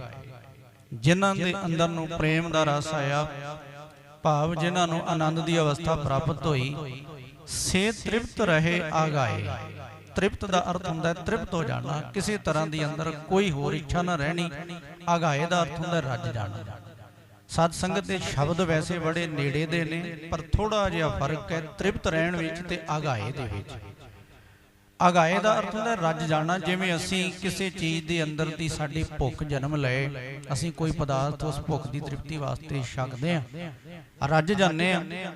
ਲੇਕਿਨ ਕਈ ਵਾਰ ਪਦਾਰਥ ਸਵਾਦਲਾ ਹੋਵੇ, ਛਕਾਉਣ ਵਾਲਾ ਵੀ ਪ੍ਰੇਰਨਾ ਕਰਦਾ, ਉਹਦੀ ਪ੍ਰੇਰਨਾ ਦੇ ਪ੍ਰਭਾਵ ਨੂੰ ਕਬੂਲਦੇ ਆ, ਕਹਿੰਦੇ ਰੱਜ ਤਾਂ ਗਏ ਆ, ਲੇਕਿਨ ਹਾਲੇ ਵੀ ਚਿੱਤ ਇਹ ਕਹਿੰਦਾ ਵੀ ਹੋਰ ਛਕ ਲਿਆ ਜਾਏ। ਉਹਨੂੰ ਕਿਹਾ ਜਾਂਦਾ ਵੀ ਅਜੇ ਰਜੇਵਾਂ ਤਾਂ ਹੈ, ਰੱਜ ਤਾਂ ਗਿਆ ਬੰਦਾ, ਪਰ ਤ੍ਰਿਪਤ ਨਹੀਂ। ਜਿੱਥੇ ਤ੍ਰਿਪਤਾ ਹੀ ਆ ਗਈ ਨਾ, ਉੱਥੇ ਫਿਰ ਕਿਸੇ ਤਰ੍ਹਾਂ ਦੀ ਲਾਲਸਾ ਰਹਿੰਦੀ ਨਹੀਂ ਹੈ, ਉੱਥੇ ਹਰ ਤਰ੍ਹਾਂ ਦੀ ਲਾਲਸਾ ਖਤਮ ਹੋ ਜਾਂਦੀ ਹੈ। ਇਹ ਤ੍ਰਿਪਤ ਉਹ ਅਵਸਥਾ ਹੈ। ਤੇ ਮੈਂ ਬੇਨਤੀ ਕਰਾਂ, ਸਤਿਗੁਰੂ ਗੁਰੂ ਨਾਨਕ ਦੇ ਪਾਤਸ਼ਾਹ ਮਹਾਰਾਜ ਜੀ ਦੇ ਨਿਰਮਲ ਚਲਾਏ ਪੰਥ ਵਿੱਚ ਸਭ ਤੋਂ ਪਹਿਲਾਂ ਗੁਰੂ ਨਾਨਕ ਦੇਵ ਪਾਤਸ਼ਾਹ ਮਹਾਰਾਜ ਜੀ ਨੇ ਇਹੀ ਕਿਰਪਾ ਕੀਤੀ ਸੀ। ਮਾਂ ਤ੍ਰਿਪਤਾਂ ਦੇ ਜਾਏ ਧੰਨ ਗੁਰੂ ਨਾਨਕ ਦੇਵ ਪਾਤਸ਼ਾਹ ਮਹਾਰਾਜ ਜੀ ਨੇ ਕਿਰਪਾ ਕਰ ਆਪਣੀ ਮਿਹਰ ਦੀ ਨਿਗਾਹ ਕੀਤੀ। ਦਾਈ ਦੌਲਤਾਂ ਦੇ ਅੰਦਰ ਦੀ ਹਰ ਤਰ੍ਹਾਂ ਦੀ ਲਾਲਸਾ ਜਿਹੜੀ ਸੀ ਉਹ ਖਤਮ ਹੋ ਗਈ ਜਦੋਂ ਗੁਰੂ ਨਾਨਕ ਦੇਵ ਪਾਤਸ਼ਾਹ ਮਹਾਰਾਜ ਜੀ ਦੇ ਨੂਰਾਨੀ ਚਿਹਰੇ ਦੇ ਉਹਨੇ ਪਹਿਲੀ ਵਾਰ ਦੀਦਾਰ ਕੀਤੇ ਸੀ। ਪਹਿਲੀ ਵਾਰੀ ਦੀਦਾਰ ਕਰਕੇ ਦਾਈ ਦੌਲਤਾਂ ਜਦੋਂ ਮਹਿਤਾ ਕਾਲੂ ਦੇ ਕੋਲ ਬਾਹਰ ਆਉਂਦੀ ਹੈ ਤੇ ਮਹਿਤਾ ਕਾਲੂ ਜੀ ਆਪਣੇ ਇੱਛਾ ਦੇ ਅਨੁਸਾਰ, ਆਪਣੇ ਮਨ ਦੀ ਖੁਸ਼ੀ ਦੇ ਅਨੁਸਾਰ ਦਾਈ ਦੌਲਤਾਂ ਦੀ ਝੋਲੀ ਵਿੱਚ ਜਦੋਂ ਕੁਝ ਪਾਉਣ ਲੱਗਦੇ ਨੇ ਨਾ, ਪੁੱਛ ਦਾਈ ਦੌਲਤਾਂ ਮੰਗ ਜੋ ਕੁਝ ਮੰਗਦੀਆਂ। ਤੇ ਦਾਈ ਦੌਲਤਾਂ ਨੇ ਇਹ ਗੱਲ ਆਖੀ ਸੀ ਵੀ ਮਹਿਤਾ ਅੱਜ ਮੈਂ ਰੱਜੀ ਗਈ, ਅੱਜ ਮੈਨੂੰ ਕਿਸੇ ਚੀਜ਼ ਦੀ ਲੋੜ ਨਹੀਂ, ਮੈਨੂੰ ਜੋ ਕੁਝ ਮਿਲਣਾ ਸੀ ਨਾ ਮੈਨੂੰ ਮਿਲ ਚੁੱਕਾ ਹੈ। ਤੇ ਮਹਿਤਾ ਕਾਲੂ ਜੀ ਨੇ ਇਹ ਗੱਲ ਆਖੀ ਸੀ, ਦਾਈ ਦੌਲਤਾਂ ਮੇਰੇ ਘਰ ਵਿੱਚ ਪੁੱਤ ਦਾ ਜਨਮ ਹੋਇਆ, ਦੇਣਾ ਤੈਨੂੰ ਮੈਂ ਆ, ਤੈਨੂੰ ਕਹਿਣ ਲੱਗੇ ਕਿੰਨੇ ਦੇ ਦਿੱਤਾ ਵੀ ਜਿਹਨੇ ਦੇਣ ਦੇ ਨਾਲ ਤੂੰ ਰੱਜ ਗਈ ਹੈ। ਤੇ ਅੱਗੇ ਫਿਰ ਮਹਿਤਾ ਕਾਲੂ ਜੀ ਨੂੰ ਦਾਈ ਦੌਲਤਾਂ ਦਾ ਜਵਾਬ ਇਹ ਸੀ, ਮਹਿਤਾ ਜੀ ਅੱਜ ਤੱਕ ਜਦੋਂ ਕਿਸੇ ਦੇ ਘਰ ਵਿੱਚ ਕੋਈ ਨਵੇਂ ਜੀ ਦੀ ਆਮਦ ਹੁੰਦੀ ਸੀ ਨਾ, ਮੇਰਾ ਕਿੱਤਾ ਹੀ ਇਹ ਹੈ, ਮੈਂ ਕਿਸੇ ਘਰ ਵਿੱਚ ਨਵੇਂ ਜੀ ਦੀ ਆਮਦ ਹੋਣੀ, ਲੋਕ ਮੈਨੂੰ ਲੈ ਕੇ ਜਾਂਦੇ, ਮੈਂ ਉਸ ਪਰਿਵਾਰ ਵਿੱਚ ਜਾਣਾ ਇੱਕ ਆਸ ਦੇ ਨਾਲ ਵੀ ਨਵੇਂ ਜੀ ਦੀ ਆਮਦ ਹੋਣੀ ਹੈ, ਮੈਂ ਆਪਣੇ ਅੰਦਰ ਦੀ ਲਾਲਸਾ ਨੂੰ ਪਰਿਵਾਰ ਦੇ ਅੱਗੇ ਪ੍ਰਗਟ ਕਰਨਾ, ਮੇਰੀ ਆਹ ਮੰਗ ਹੈ, ਮੈਂ ਝੋਲੀ ਅੱਡਣੀ ਮੇਰੀ ਪੂਰੀ ਕੀਤੀ ਜਾਣੀ। ਕਹਿੰਦੀ ਪਰ ਅੱਜ ਪਤਾ ਨਹੀਂ ਤੇਰੇ ਘਰ ਵਿੱਚ ਜਿਹੜੇ ਬਾਲਕ ਨੇ ਜਨਮ ਲਿਆ ਹੈ, ਗੁਰੂ ਨਾਨਕ ਦੇਵ ਪਾਤਸ਼ਾਹ ਦੇ ਪ੍ਰਕਾਸ਼ ਦੀ ਉਹ ਗੱਲ ਕਰ ਰਹੀ ਹੈ, ਉਹਦੇ ਦਰਸ਼ਨਾਂ ਦੇ ਵਿੱਚੋਂ ਮੈਨੂੰ ਕਿਹੜੀ ਦੌਲਤ ਮਿਲ ਗਈ ਹੈ। ਅੱਗੇ ਨਾਂ ਦੀ ਦੌਲਤਾਂ ਸੀ, ਅੱਜ ਮੈਂ ਸੱਚਮੁੱਚ ਅੰਦਰ ਦੀ ਦੌਲਤ ਮੈਨੂੰ ਮਿਲ ਗਈ, ਮੇਰੇ ਅੰਦਰ ਦੀ ਤਾਂਘ ਹੀ ਕੋਈ ਨਹੀਂ ਰਹੀ, ਮੇਰੇ ਅੰਦਰ ਨੂੰ ਤ੍ਰਿਪਤੀ ਮਿਲ ਗਈ ਹੈ। ਮੈਂ ਬੇਨਤੀ ਕੀਤੀ ਵੀ ਇਹ ਹੈ ਜਿਨੀ ਚਾਖਿਆ ਪ੍ਰੇਮ ਰਸ ਸੇ ਤ੍ਰਿਪਤ ਰਹੇ ਆਗਾਏ। ਸਭ ਤੋਂ ਪਹਿਲੀ ਬਖਸ਼ਿਸ਼ ਗੁਰੂ ਨਾਨਕ ਦੇਵ ਪਾਤਸ਼ਾਹ ਦੇ ਘਰੋਂ ਇਹ ਮਿਲੀ ਸੀ ਦਾਈ ਦੌਲਤਾਂ ਨੂੰ, ਉਹਦੇ ਅੰਦਰ ਨੂੰ ਤ੍ਰਿਪਤੀ ਦੀ ਦਾਤ ਗੁਰੂ ਨਾਨਕ ਦੇਵ ਪਾਤਸ਼ਾਹ ਜੀ ਨੇ ਬਖਸ਼ਿਸ਼ ਕੀਤੀ ਸੀ। ਤੇ ਜਿਹਦਾ ਅੰਦਰ ਤ੍ਰਿਪਤ ਹੋ ਜਾਏ, ਗੁਰੂ ਅਰਜਨ ਦੇਵ ਪਾਤਸ਼ਾਹ ਬਚਨ ਕਰ ਰਹੇ ਨੇ, ਕਹਿੰਦੇ ਆਪ ਤਿਆਗ ਬਿਨਤੀ ਕਰੇ ਲੇਹੁ ਪ੍ਰਭੂ ਲੜ ਲਾਏ। ਕਹਿੰਦੇ ਫਿਰ ਉਹ ਆਪਣੇ ਹੰਕਾਰ ਨੂੰ, ਆਪਣੀ ਮੱਤ ਦਾ ਤਿਆਗ ਕਰਕੇ ਨਾ ਬੇਨਤੀਆਂ ਕਰਦੇ ਨੇ, ਦਾਤਾ ਸਾਨੂੰ ਆਪਣੇ ਲੜ ਲਾ, ਸਾਨੂੰ ਆਪਣੇ ਪੱਲੇ ਨਾਲ ਲਾ ਲਾ। ਮੈਂ ਬੇਨਤੀ ਕਰਾਂ ਇੱਥੇ ਇੱਕ ਸਿਧਾਂਤਕ ਤੱਤ ਗੁਰੂ ਨਾਨਕ ਦੇਵ ਪਾਤਸ਼ਾਹ ਜੀ ਨੇ ਸਾਨੂੰ ਬਖਸ਼ਿਆ। ਕਹਿੰਦੇ ਜਿਹੜੀ ਬੇਨਤੀ ਹੈ ਨਾ, ਬੇਨਤੀ ਤੋਂ ਭਾਵ ਹੁੰਦਾ ਬੇਨਤੀ ਜਾਨੀ ਅਰਦਾਸ। ਅਰਦਾਸ ਜਿਹੜੀ ਵੀ ਅਸੀਂ ਕਰਾਂਗੇ ਸਾਧ ਸੰਗਤ, ਇਹਦੇ ਵਾਸਤੇ ਇੱਕ ਜ਼ਰੂਰੀ ਨਿਕਤਾ ਹੈ ਕਿ ਸਾਡੀ ਅਰਦਾਸ ਵਿੱਚ ਸਾਡੀ ਮੈਂ ਨਹੀਂ ਝਲਕਣੀ ਚਾਹੀਦੀ। ਜਿੰਨਾ ਚਿਰ ਹੰਕਾਰ ਨਹੀਂ ਛੱਡਾਂਗੇ ਉਹਨਾਂ ਚਿਰ ਬੇਨਤੀ ਹੋਏਗੀ ਨਹੀਂ। ਹੰਕਾਰੀ ਕਦੀ ਅਰਦਾਸ ਕਰ ਨਹੀਂ ਸਕਦਾ। ਅਰਦਾਸ ਕਰਨ ਲਈ ਪਹਿਲੀ ਸ਼ਰਤ ਹੈ ਕਿ ਆਪ ਤਿਆਗ, ਤੂੰ ਆਪਣੀ ਮਰਜ਼ੀ ਛੱਡ ਦੇ, ਸਾਰਾ ਕੁਝ ਮਾਲਕ ਦੇ ਉੱਤੇ ਛੱਡ, ਤੇਰੇ ਅੰਦਰੋਂ ਸਿਰਫ ਇੰਨੀ ਹੂਕ ਨਿਕਲੇ, ਆਪ ਤਿਆਗ ਬਿਨਤੀ ਕਰੇ ਲਿਓ ਪ੍ਰਭੂ ਲੜ ਲਾਏ। ਤੇ ਸੱਚ ਇਹ ਹੈ ਰੱਬੀ ਬਾਣੀ ਦੇ ਅਨੁਸਾਰ ਕੇਵਲ ਇੱਥੇ ਅਰਦਾਸਾਂ ਹੁੰਦੀਆਂ ਹੀ ਨਹੀਂ, ਜਦੋਂ ਦਿਲੋਂ ਕੋਈ ਪੁਕਾਰ ਨਿਕਲੇ ਨਾ ਉਹਨੂੰ ਮੇਰਾ ਦਾਤਾ ਸੁਣਦਾ ਹੈ। ਬਾਣੀ ਦੇ ਅਨੁਸਾਰ, ਸਤਿਗੁਰੂ ਜੀ ਦੀ ਪਾਵਨ ਬਾਣੀ ਦੇ ਅਨੁਸਾਰ ਜਿਹੜੀ ਦਿਲੋਂ ਪੁਕਾਰ ਅਸੀਂ ਕਰਦੇ ਹਾਂ, ਇੱਕ ਮਨ ਇੱਕ ਚਿੱਤ ਹੋ ਕੇ ਕੀਤੀ ਜਾਏ, ਉਸ ਪੁਕਾਰ ਨੂੰ ਮੇਰਾ ਦਾਤਾ ਜ਼ਰੂਰ ਸਰਵਣ ਕਰਦਾ ਹੈ। एक मुसलमान अदीब ने लिखे हुए बोल ने, दुआ कबूल होती है जब दिल से होती है, पर मुश्किल तो ये है बड़ी मुश्किल से होती है। ये हवाले सानू बाणी दे विचों मिलदे ने। इतिहास इस गल दी गवाही दिंदा है, जिन्हां ने दिलों पुकारां कीतियां उन्हां दे अंदर दा इक भरोसा हुंदा भी जो मांगे ठाकुर अपने ते सोई सोई देवै, नानक दास मुख ते जो बोलै इहां उहां सच होवै।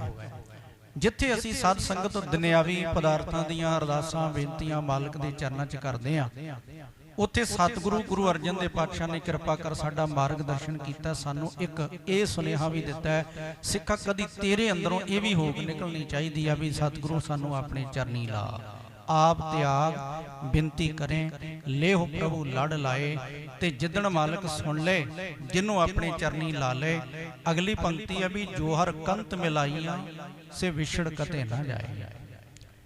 जिन्हों मालक रहमत करके एक बार अपने चरनी ला लेंदा है ना, उस मिलाप तो बाद फिर विछोड़ा नहीं होता। दुनिया दे विच जिन्ने मिलाप ने साध संगत, चाहे वह पति पत्नी का मिलाप, मां पुत का मिलाप, प्यो धी का मिलाप, हर मिलाप जिहड़ा है एक विछोड़े दे विच समा पा के तब्दील हो जाता है। पर इको एक मिलाप है जिहड़ा आत्मा ते परमात्मा दा।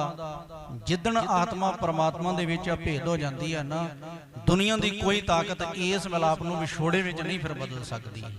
ਹੁੰਦਾ ਏ ਗੁਰੂ ਦੀ ਮਿਹਰ ਨਾਲ ਹੈ। ਜਿਵੇਂ ਸਤਿਗੁਰੂ ਗੁਰੂ ਤੇਗ ਬਹਾਦਰ ਸਾਹਿਬ ਦੇ ਬਚਨ ਆਪ ਪੜ੍ਹਦੇ ਸੁਣਦੇ ਹੋ, ਗੁਰ ਕਿਰਪਾ ਜੇ ਨਰ ਕੋ ਕੀਨੀ ਤੇ ਇਹ ਜੁਗਤ ਪਛਾਨੀ, ਨਾਨਕ ਲੀਨ ਭਇਓ ਗੋਬਿੰਦ ਸਿਉ ਜਿਉ ਪਾਨੀ ਸੰਗ ਪਾਨੀ।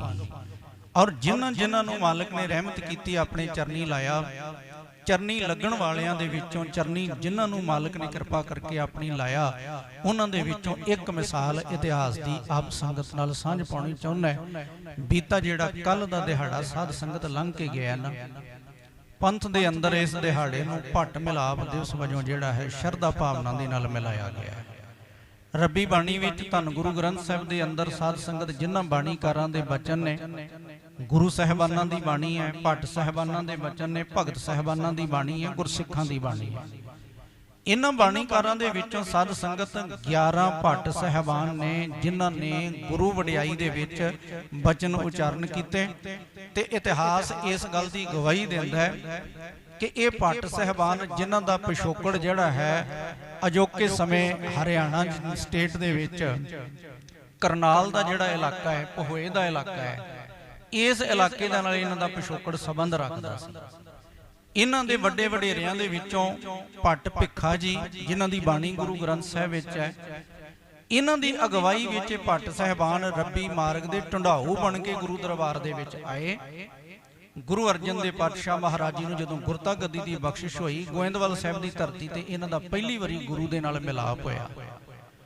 ਜਦੋਂ ਇਹ ਰੱਬੀ ਮਾਰਗ ਦੇ ਢੰਡਾਊ ਬਣ ਕੇ ਗੁਰੂ ਅਰਜਨ ਦੇ ਪਾਤਸ਼ਾਹ ਮਹਾਰਾਜ ਜੀ ਦੀ ਹਜ਼ੂਰੀ ਵਿੱਚ ਆਏ, ਉਸ ਤੋਂ ਪਹਿਲਾਂ ਤਕਰੀਬਨ ਇਹਨਾਂ ਨੂੰ 1 ਸਾਲ ਹੋ ਗਿਆ ਸੀ ਘੁੰਮਦਿਆਂ ਨੂੰ। ਅੰਦਰ ਦੀ ਇੱਕ ਲਾਲਸਾ ਸੀ ਵੀ ਕਿਤੇ ਆਤਮਿਕ ਟਿਕਾ ਮਿਲੇ, ਕਿਤੇੋਂ ਤਸੱਲੀ ਨਾ ਹੋਈ। ਇਸ ਗੱਲ ਦਾ ਫੈਸਲਾ ਇਹਨਾਂ ਨੇ ਬਾਣੀ ਰੂਪ ਵਿੱਚ ਵੀ ਕੀਤਾ। ਗੁਰੂ ਅਰਜਨ ਦੇ ਪਾਤਸ਼ਾਹ ਜੀ ਦੇ ਹਜ਼ੂਰ ਆਏ। ਇਹਨਾਂ ਜਿਹੜੇ ਗੁਰੂ ਉਪਮਾਂ ਦੇ ਵਿੱਚ ਬਚਨ ਉਚਾਰੇ, ਉਹਦੇ ਵਿੱਚ ਇੱਕ ਸ਼ਬਦ ਭੱਟ ਸਾਹਿਬਾਨ ਦਾ ਸਵਈਆ ਹੁੰਦਾ ਹੈ, ਰਹਿਓ ਸੰਤ ਹੋਂ ਟੋਲ ਸਾਧ ਬੋ ਤੇਰੇ ਡਿੱਠੇ, ਸੰਨਿਆਸੀ ਤਪੱਸੀਏ ਮੁਖੋਂ ਏ ਪੰਡਤ ਮਿੱਠੇ, ਬਰਸੇ ਇੱਕ ਹਉ ਫਿਰਿਓ ਕਿਨੇ ਨਾ ਪਰਚੋ ਲਾਇਓ, ਕਹਿਤਿਆਂ ਕਹਿਤੀ ਸੁਣੀ ਰਹਿਤ ਕੋ ਖੁਸ਼ੀ ਨਾ ਆਇਓ। ਧੰਨ ਗੁਰੂ ਅਰਜਨ ਦੇ ਪਾਤਸ਼ਾਹ ਮਹਾਰਾਜ ਜੀ ਦੇ ਹਜ਼ੂਰ ਆ ਕੇ ਇਹਨਾਂ ਨੇ ਆਪਣਾ ਦੁੱਖੜਾ ਬਿਆਨ ਕੀਤਾ ਸੀ। ਸਤਿਗੁਰੂ, ਅਸੀਂ 1 ਵਰ੍ਹਾ ਹੋ ਗਿਆ ਘੁੰਮਦਿਆਂ ਨੂੰ, ਧਰਮ ਦੀ ਦੁਨੀਆ ਵਿੱਚ ਧਰਮ ਦੇ ਲਿਬਾਸ ਥੱਲੇ ਮਿਲਣ ਵਾਲੇ ਜਿਹੜੇ ਆਪਣੇ ਆਪ ਨੂੰ ਸੰਤ ਜਾਂ ਤਪਸਵੀ ਜਾਂ ਸਾਧ ਬ੍ਰਹਮ ਗਿਆਨੀ ਹੋਣ ਦਾ ਦਾਅਵਾ ਕਰਦੇ ਨੇ, ਅਸੀਂ ਉਹਨਾਂ ਨੂੰ ਜਾ ਕੇ ਮਿਲੇ, ਪਰ ਸਾਡੀ ਤਸੱਲੀ ਉਹਨਾਂ ਕੋਲੋਂ ਨਹੀਂ ਹੋਈ। ਅਖੀਰ ਤਸੱਲੀ ਸਾਡੀ ਗੁਰੂ ਨਾਨਕ ਦੇ ਪਾਤਸ਼ਾਹ ਦੇ ਘਰ ਵਿੱਚ ਹੋਈ ਹੈ। ਗੁਰੂ ਅਰਜਨ ਦੇ ਪਾਤਸ਼ਾਹ ਮਹਾਰਾਜ ਜੀ ਦੇ ਚਰਨੀ ਲੱਗ ਕੇ ਇਹਨਾਂ ਨੇ ਸਿੱਖੀ ਦੀ ਦਾਤ ਗ੍ਰਹਿਣ ਕੀਤੀ। ਪਿਛੋਕੜ ਇਹਨਾਂ ਦਾ ਇਹ ਦੱਸਦਾ ਹੈ, ਇਹਨਾਂ ਦਾ ਕਿੱਤਾ ਹੀ ਇਹ ਸੀ ਕਿ ਆਪਣੇ ਜਜ਼ਮਾਨਾਂ ਦੇ ਘਰ ਵਿੱਚ ਰਾਜਿਆਂ ਮਹਾਰਾਜਿਆਂ ਦੇ ਦਰਬਾਰਿਆਂ ਦੇ ਵਿੱਚ ਇਹਨਾਂ ਨੇ ਉਹਨਾਂ ਦੇ ਕੁਰਸੀਨਾਮੇ ਪੜ੍ਹ ਕੇ ਸੁਣਾਉਣੇ, ਉਹਨਾਂ ਦੀਆਂ ਵਡਿਆਈਆਂ ਕਰਨੀਆਂ, ਜਿੱਥੋਂ ਇਹਨਾਂ ਦੀ ਉਪਜੀਵਕਾ ਚੱਲਦੀ ਸੀ। ਜਿੱਦਣ ਗੁਰੂ ਦਰਬਾਰ ਦੇ ਵਿੱਚ ਆਏ, ਗੁਰੂ ਅਰਜਨ ਦੇ ਪਾਤਸ਼ਾਹ ਮਹਾਰਾਜ ਜੀ ਦੀ ਵਡਿਆਈ ਕਰਨ ਲੱਗੇ। ਗੁਰੂ ਅਰਜਨ ਦੇ ਪਾਤਸ਼ਾਹ ਕਹਿੰਦੇ ਮੇਰੀ ਵਡਿਆਈ ਨਹੀਂ, ਕਹਿਣ ਲੱਗੇ ਜਿਸ ਮਾਲਕ ਦੀ ਮਿਹਰ ਮੇਰੇ ਤੇ ਹੈ, ਜਿਸ ਸਤਿਗੁਰੂ ਦੀ ਰਹਿਮਤ ਮੇਰੇ ਤੇ ਹੈ, ਜਿਸ ਸਤਿਗੁਰ ਦੀ ਰਹਿਮਤ ਨਾਲ ਮੈਂ ਇਸ ਅਸਥਾਨ ਦੇ ਉੱਤੇ ਹੁਣ ਮੈਂ ਸੁਭਾਏਮਾਨ ਭਾਵ ਕੇ ਇਸ ਪਦਵੀ ਤੱਕ ਪਹੁੰਚਿਆ, ਕਹਿੰਦੇ ਪਹਿਲਾਂ ਉਸ ਸਤਿਗੁਰ ਦੀ ਵਡਿਆਈ ਕਰਨੀ ਹੈ। ਤੇ ਨਿਰੰਕਾਰ ਦੇ ਸਰੂਪ ਧੰਨ ਗੁਰੂ ਨਾਨਕ ਦੇ ਪਾਤਸ਼ਾਹ ਦੀ ਵਡਿਆਈ ਤੋਂ ਪਹਿਲਾਂ ਸਾਧ ਸੰਗਤ ਫਿਰ ਗੁਰੂ ਸਾਹਿਬ ਨੇ ਆਪ ਸਵਈਏ ਉਚਾਰੇ। ਕੁੱਲ ਸਾਧ ਸੰਗਤ 143 ਸਵਈਏ ਨੇ ਗੁਰੂ ਗ੍ਰੰਥ ਸਾਹਿਬ ਦੇ ਵਿੱਚ, ਜਿਹਦੇ ਵਿੱਚੋਂ 20 ਸਵਈਏ ਗੁਰੂ ਅਰਜਨ ਦੇ ਪਾਤਸ਼ਾਹ ਮਹਾਰਾਜ ਜੀ ਦੇ ਉਚਾਰਨ ਕੀਤੇ ਹੋਏ, ਜਿਹਦੇ ਵਿੱਚ ਸਭ ਤੋਂ ਪਹਿਲਾਂ 9 ਸਵਈਆਂ 'ਚ ਉਹਨਾਂ ਨੇ ਰੱਬ ਦੀ ਵਡਿਆਈ ਕੀਤੀ। ਫਿਰ ਸਰੀਰ ਦੀ ਨਾਸ਼ਮਾਨਤਾ ਦਾ ਜ਼ਿਕਰ ਗੁਰੂ ਅਰਜਨ ਦੇ ਪਾਤਸ਼ਾਹ ਨੇ ਕੀਤਾ। ਸਮਝਾ ਦਿੱਤਾ ਭੱਟ ਸਾਹਿਬਾਨਾਂ ਨੂੰ ਵਡਿਆਈ ਸਰੀਰਾਂ ਦੀ ਨਹੀਂ ਕਰਨੀ, ਸਰੀਰ ਦਾ ਨਾਸ਼ਮਾਨ ਹੈ, ਅੱਜ ਹੈ ਕੱਲ ਨਹੀਂ ਹੋਏਗਾ।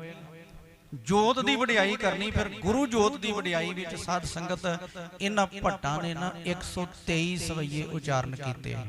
ਉਹਨਾਂ ਭੱਟ ਸਾਹਿਬਾਨਾਂ ਦੇ ਸਵਈਆਂ ਵਿੱਚੋਂ 10 ਸਵਈਏ ਗੁਰੂ ਨਾਨਕ ਸਾਹਿਬ ਦੀ ਵਡਿਆਈ ਵਿੱਚ, 10 ਸਵਈਏ ਗੁਰੂ ਅੰਗਦ ਸਾਹਿਬ ਦੀ ਸਿਫਤ ਵਿੱਚ।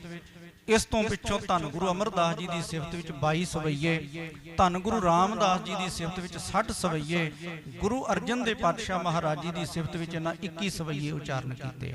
ਤੇ ਜਿਨ੍ਹਾਂ ਭੱਟ ਸਾਹਿਬਾਨਾਂ ਨੂੰ ਸਤਿਗੁਰੂ ਗੁਰੂ ਅਰਜਨ ਦੇ ਪਾਤਸ਼ਾਹ ਮਹਾਰਾਜ ਜੀ ਨੇ ਰਹਿਮਤ ਕਰਕੇ ਸਾਧ ਸੰਗਤ ਆਪਣੇ ਚਰਨੀ ਲਾਇਆ ਨਾ, ਗੁਰੂ ਨਾਨਕ ਦੇ ਦਰੋਂ ਘਰੋਂ ਜਿਹੜੀ ਇਹਨਾਂ ਨੂੰ ਦਾਤ ਪ੍ਰਾਪਤ ਹੋਈ, ਇਹਨਾਂ ਦੇ ਫਿਰ ਉਚਾਰਨ ਕੀਤੇ ਸਵਈਆਂ ਨੂੰ ਧੁਰ ਕੀ ਬਾਣੀ ਦਾ ਦਰਜਾ ਦੇ ਕੇ ਜਿੱਦਣ ਗੁਰੂ ਗ੍ਰੰਥ ਸਾਹਿਬ ਦੀ ਸੰਪਾਦਨਾ ਕੀਤੀ, ਜਿਹੜਾ ਅਸੀਂ ਪਿਛਲੇ ਦਿਨ ਹੀ ਪਹਿਲਾ ਪ੍ਰਕਾਸ਼ ਪੁਰਬ ਮਨਾਇਆ ਹੈ, उस वेले फिर इन्हां दे बचनां नूं गुरु ग्रंथ साहिब दे विच थां मिली। असीं जिन्हां नूं भट्ट साहिबानां दी बाणी जां भट्टां दे सवैये कह के पाठ दीदार करदे हां। एक वारी सतगुरु गुरु अर्जन देव पातशाह ने किरपा कर दी, अपने चरनी लाया। ऐसा ही अपने चरनी लाया, फिर मुड़ के इन्हां नूं अपने तो दूर नहीं कीता, सदीवी तौर पर अपने नाल बिठा लिया। रब्बी बाणी दे विच अज असीं भट्टां दी बाणी दे भी चरना, भट्टां दी बाणी दे अगे भी नतमस्तक हुंदे आ। जदों असीं गुरु ग्रंथ साहिब नूं नतमस्तक होए, साध संगत इत्थे गुरु साहिबानां दे भी बचन ने, इत्थे गुरसिखां दे भी बचन ने, इत्थे भगतां दी भी बाणी है, इत्थे भट्टां दी भी बाणी है। और ये भी साध संगत विदत रहे, जदों असीं बाणीकारां दा जिक्र करदे हां ते जदों बाणीकारां विचों गुरु साहिबान दी गल आउंदी है ना, असीं ये शब्द वरतदे हां, गुरु ग्रंथ साहिब विच दो शहीद गुरुआं दी बाणी है। पहले गुरु अर्जन देव पातशाह जी महाराज, दूजे धन गुरु तेग बहादुर साहिब जी महाराज। पर जदों तुसीं इतिहास के पत्रियां नूं फरोलदे हो, साध संगत इतिहास इस गल की गवाही दिंदा है, इन्हां भट्टां दे विचों साध संगत दो भट्ट वो होए ने जिन्हां ने सिर्फ अपनी रसना तो रब्बी सिफत गुरु की महिमा ही नहीं उचारण की। जिदन लोड़ पई मैदाने जंग विच तेग दे जौहर दिखाए, गुरु हरगोबिंद सच्चे पातशाह दीआं खुशियां लैंदियां इन्हां ने मैदाने जंग दे विच जूझ के शहादतां दे जाम पीते, जिन्हां विचों दो भट्ट साहिबान साध संगत वो ने। एक सत्कारयोग भट्ट कीरत जी, जिन्हां गुरु रामदास की वडियाई विच वचन कहा ना, हम अवगुण भरे एक गुण नाही, अमृत छाड़ बिखै बिख खाई, माया मोह भरम पै भूले, सुत दारा स्यों प्रीत लगाई।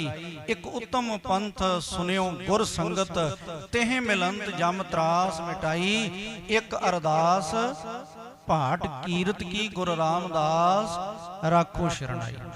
जिन्हां गुरु रामदास जी के चरणों च बेनती की साध संगत, ये भट्ट कीरत जिन्हां ने फिर जदों छेवें पातशाह महाराज जी नूं अपनी हयाती विच 4 जंगां लड़नियां पईयां, जिहदे विचों पहली जंग सी श्री अमृतसर साहिब की धरती ते हुई जंग। उस जंग दे विच 13 सिंघां दीयां शहादतां होईयां। उन्हां 13 सिंघां दे विच एक भट्ट कीरत जी का भी नाम आउंदा है, जिन्हां ने मैदाने जंग विच जूझ के शहादत का जाम पीता। समा पा के जिला गुरदासपुर दे विच है श्री हरगोबिंदपुर साहिब अस्थान गुरु हरगोबिंद साहिब महाराज जी के नां ते गुरु अर्जन देव पातशाह जी का वसाया होया नगर है। उत्थे एक जंग हुई, उस जंग दे विच इसे भट्ट कीरत जी दे भराता भट्ट मथुरा जी, जिन्हां ने गुरु अर्जन देव पातशाह की सिफत विच ये वचन कहे ने कि धरन गगन नभ खंड में जोत स्वरूपी रहो भर, भन मथुरा कछ भेद नहीं गुर अर्जुन प्रतख हार।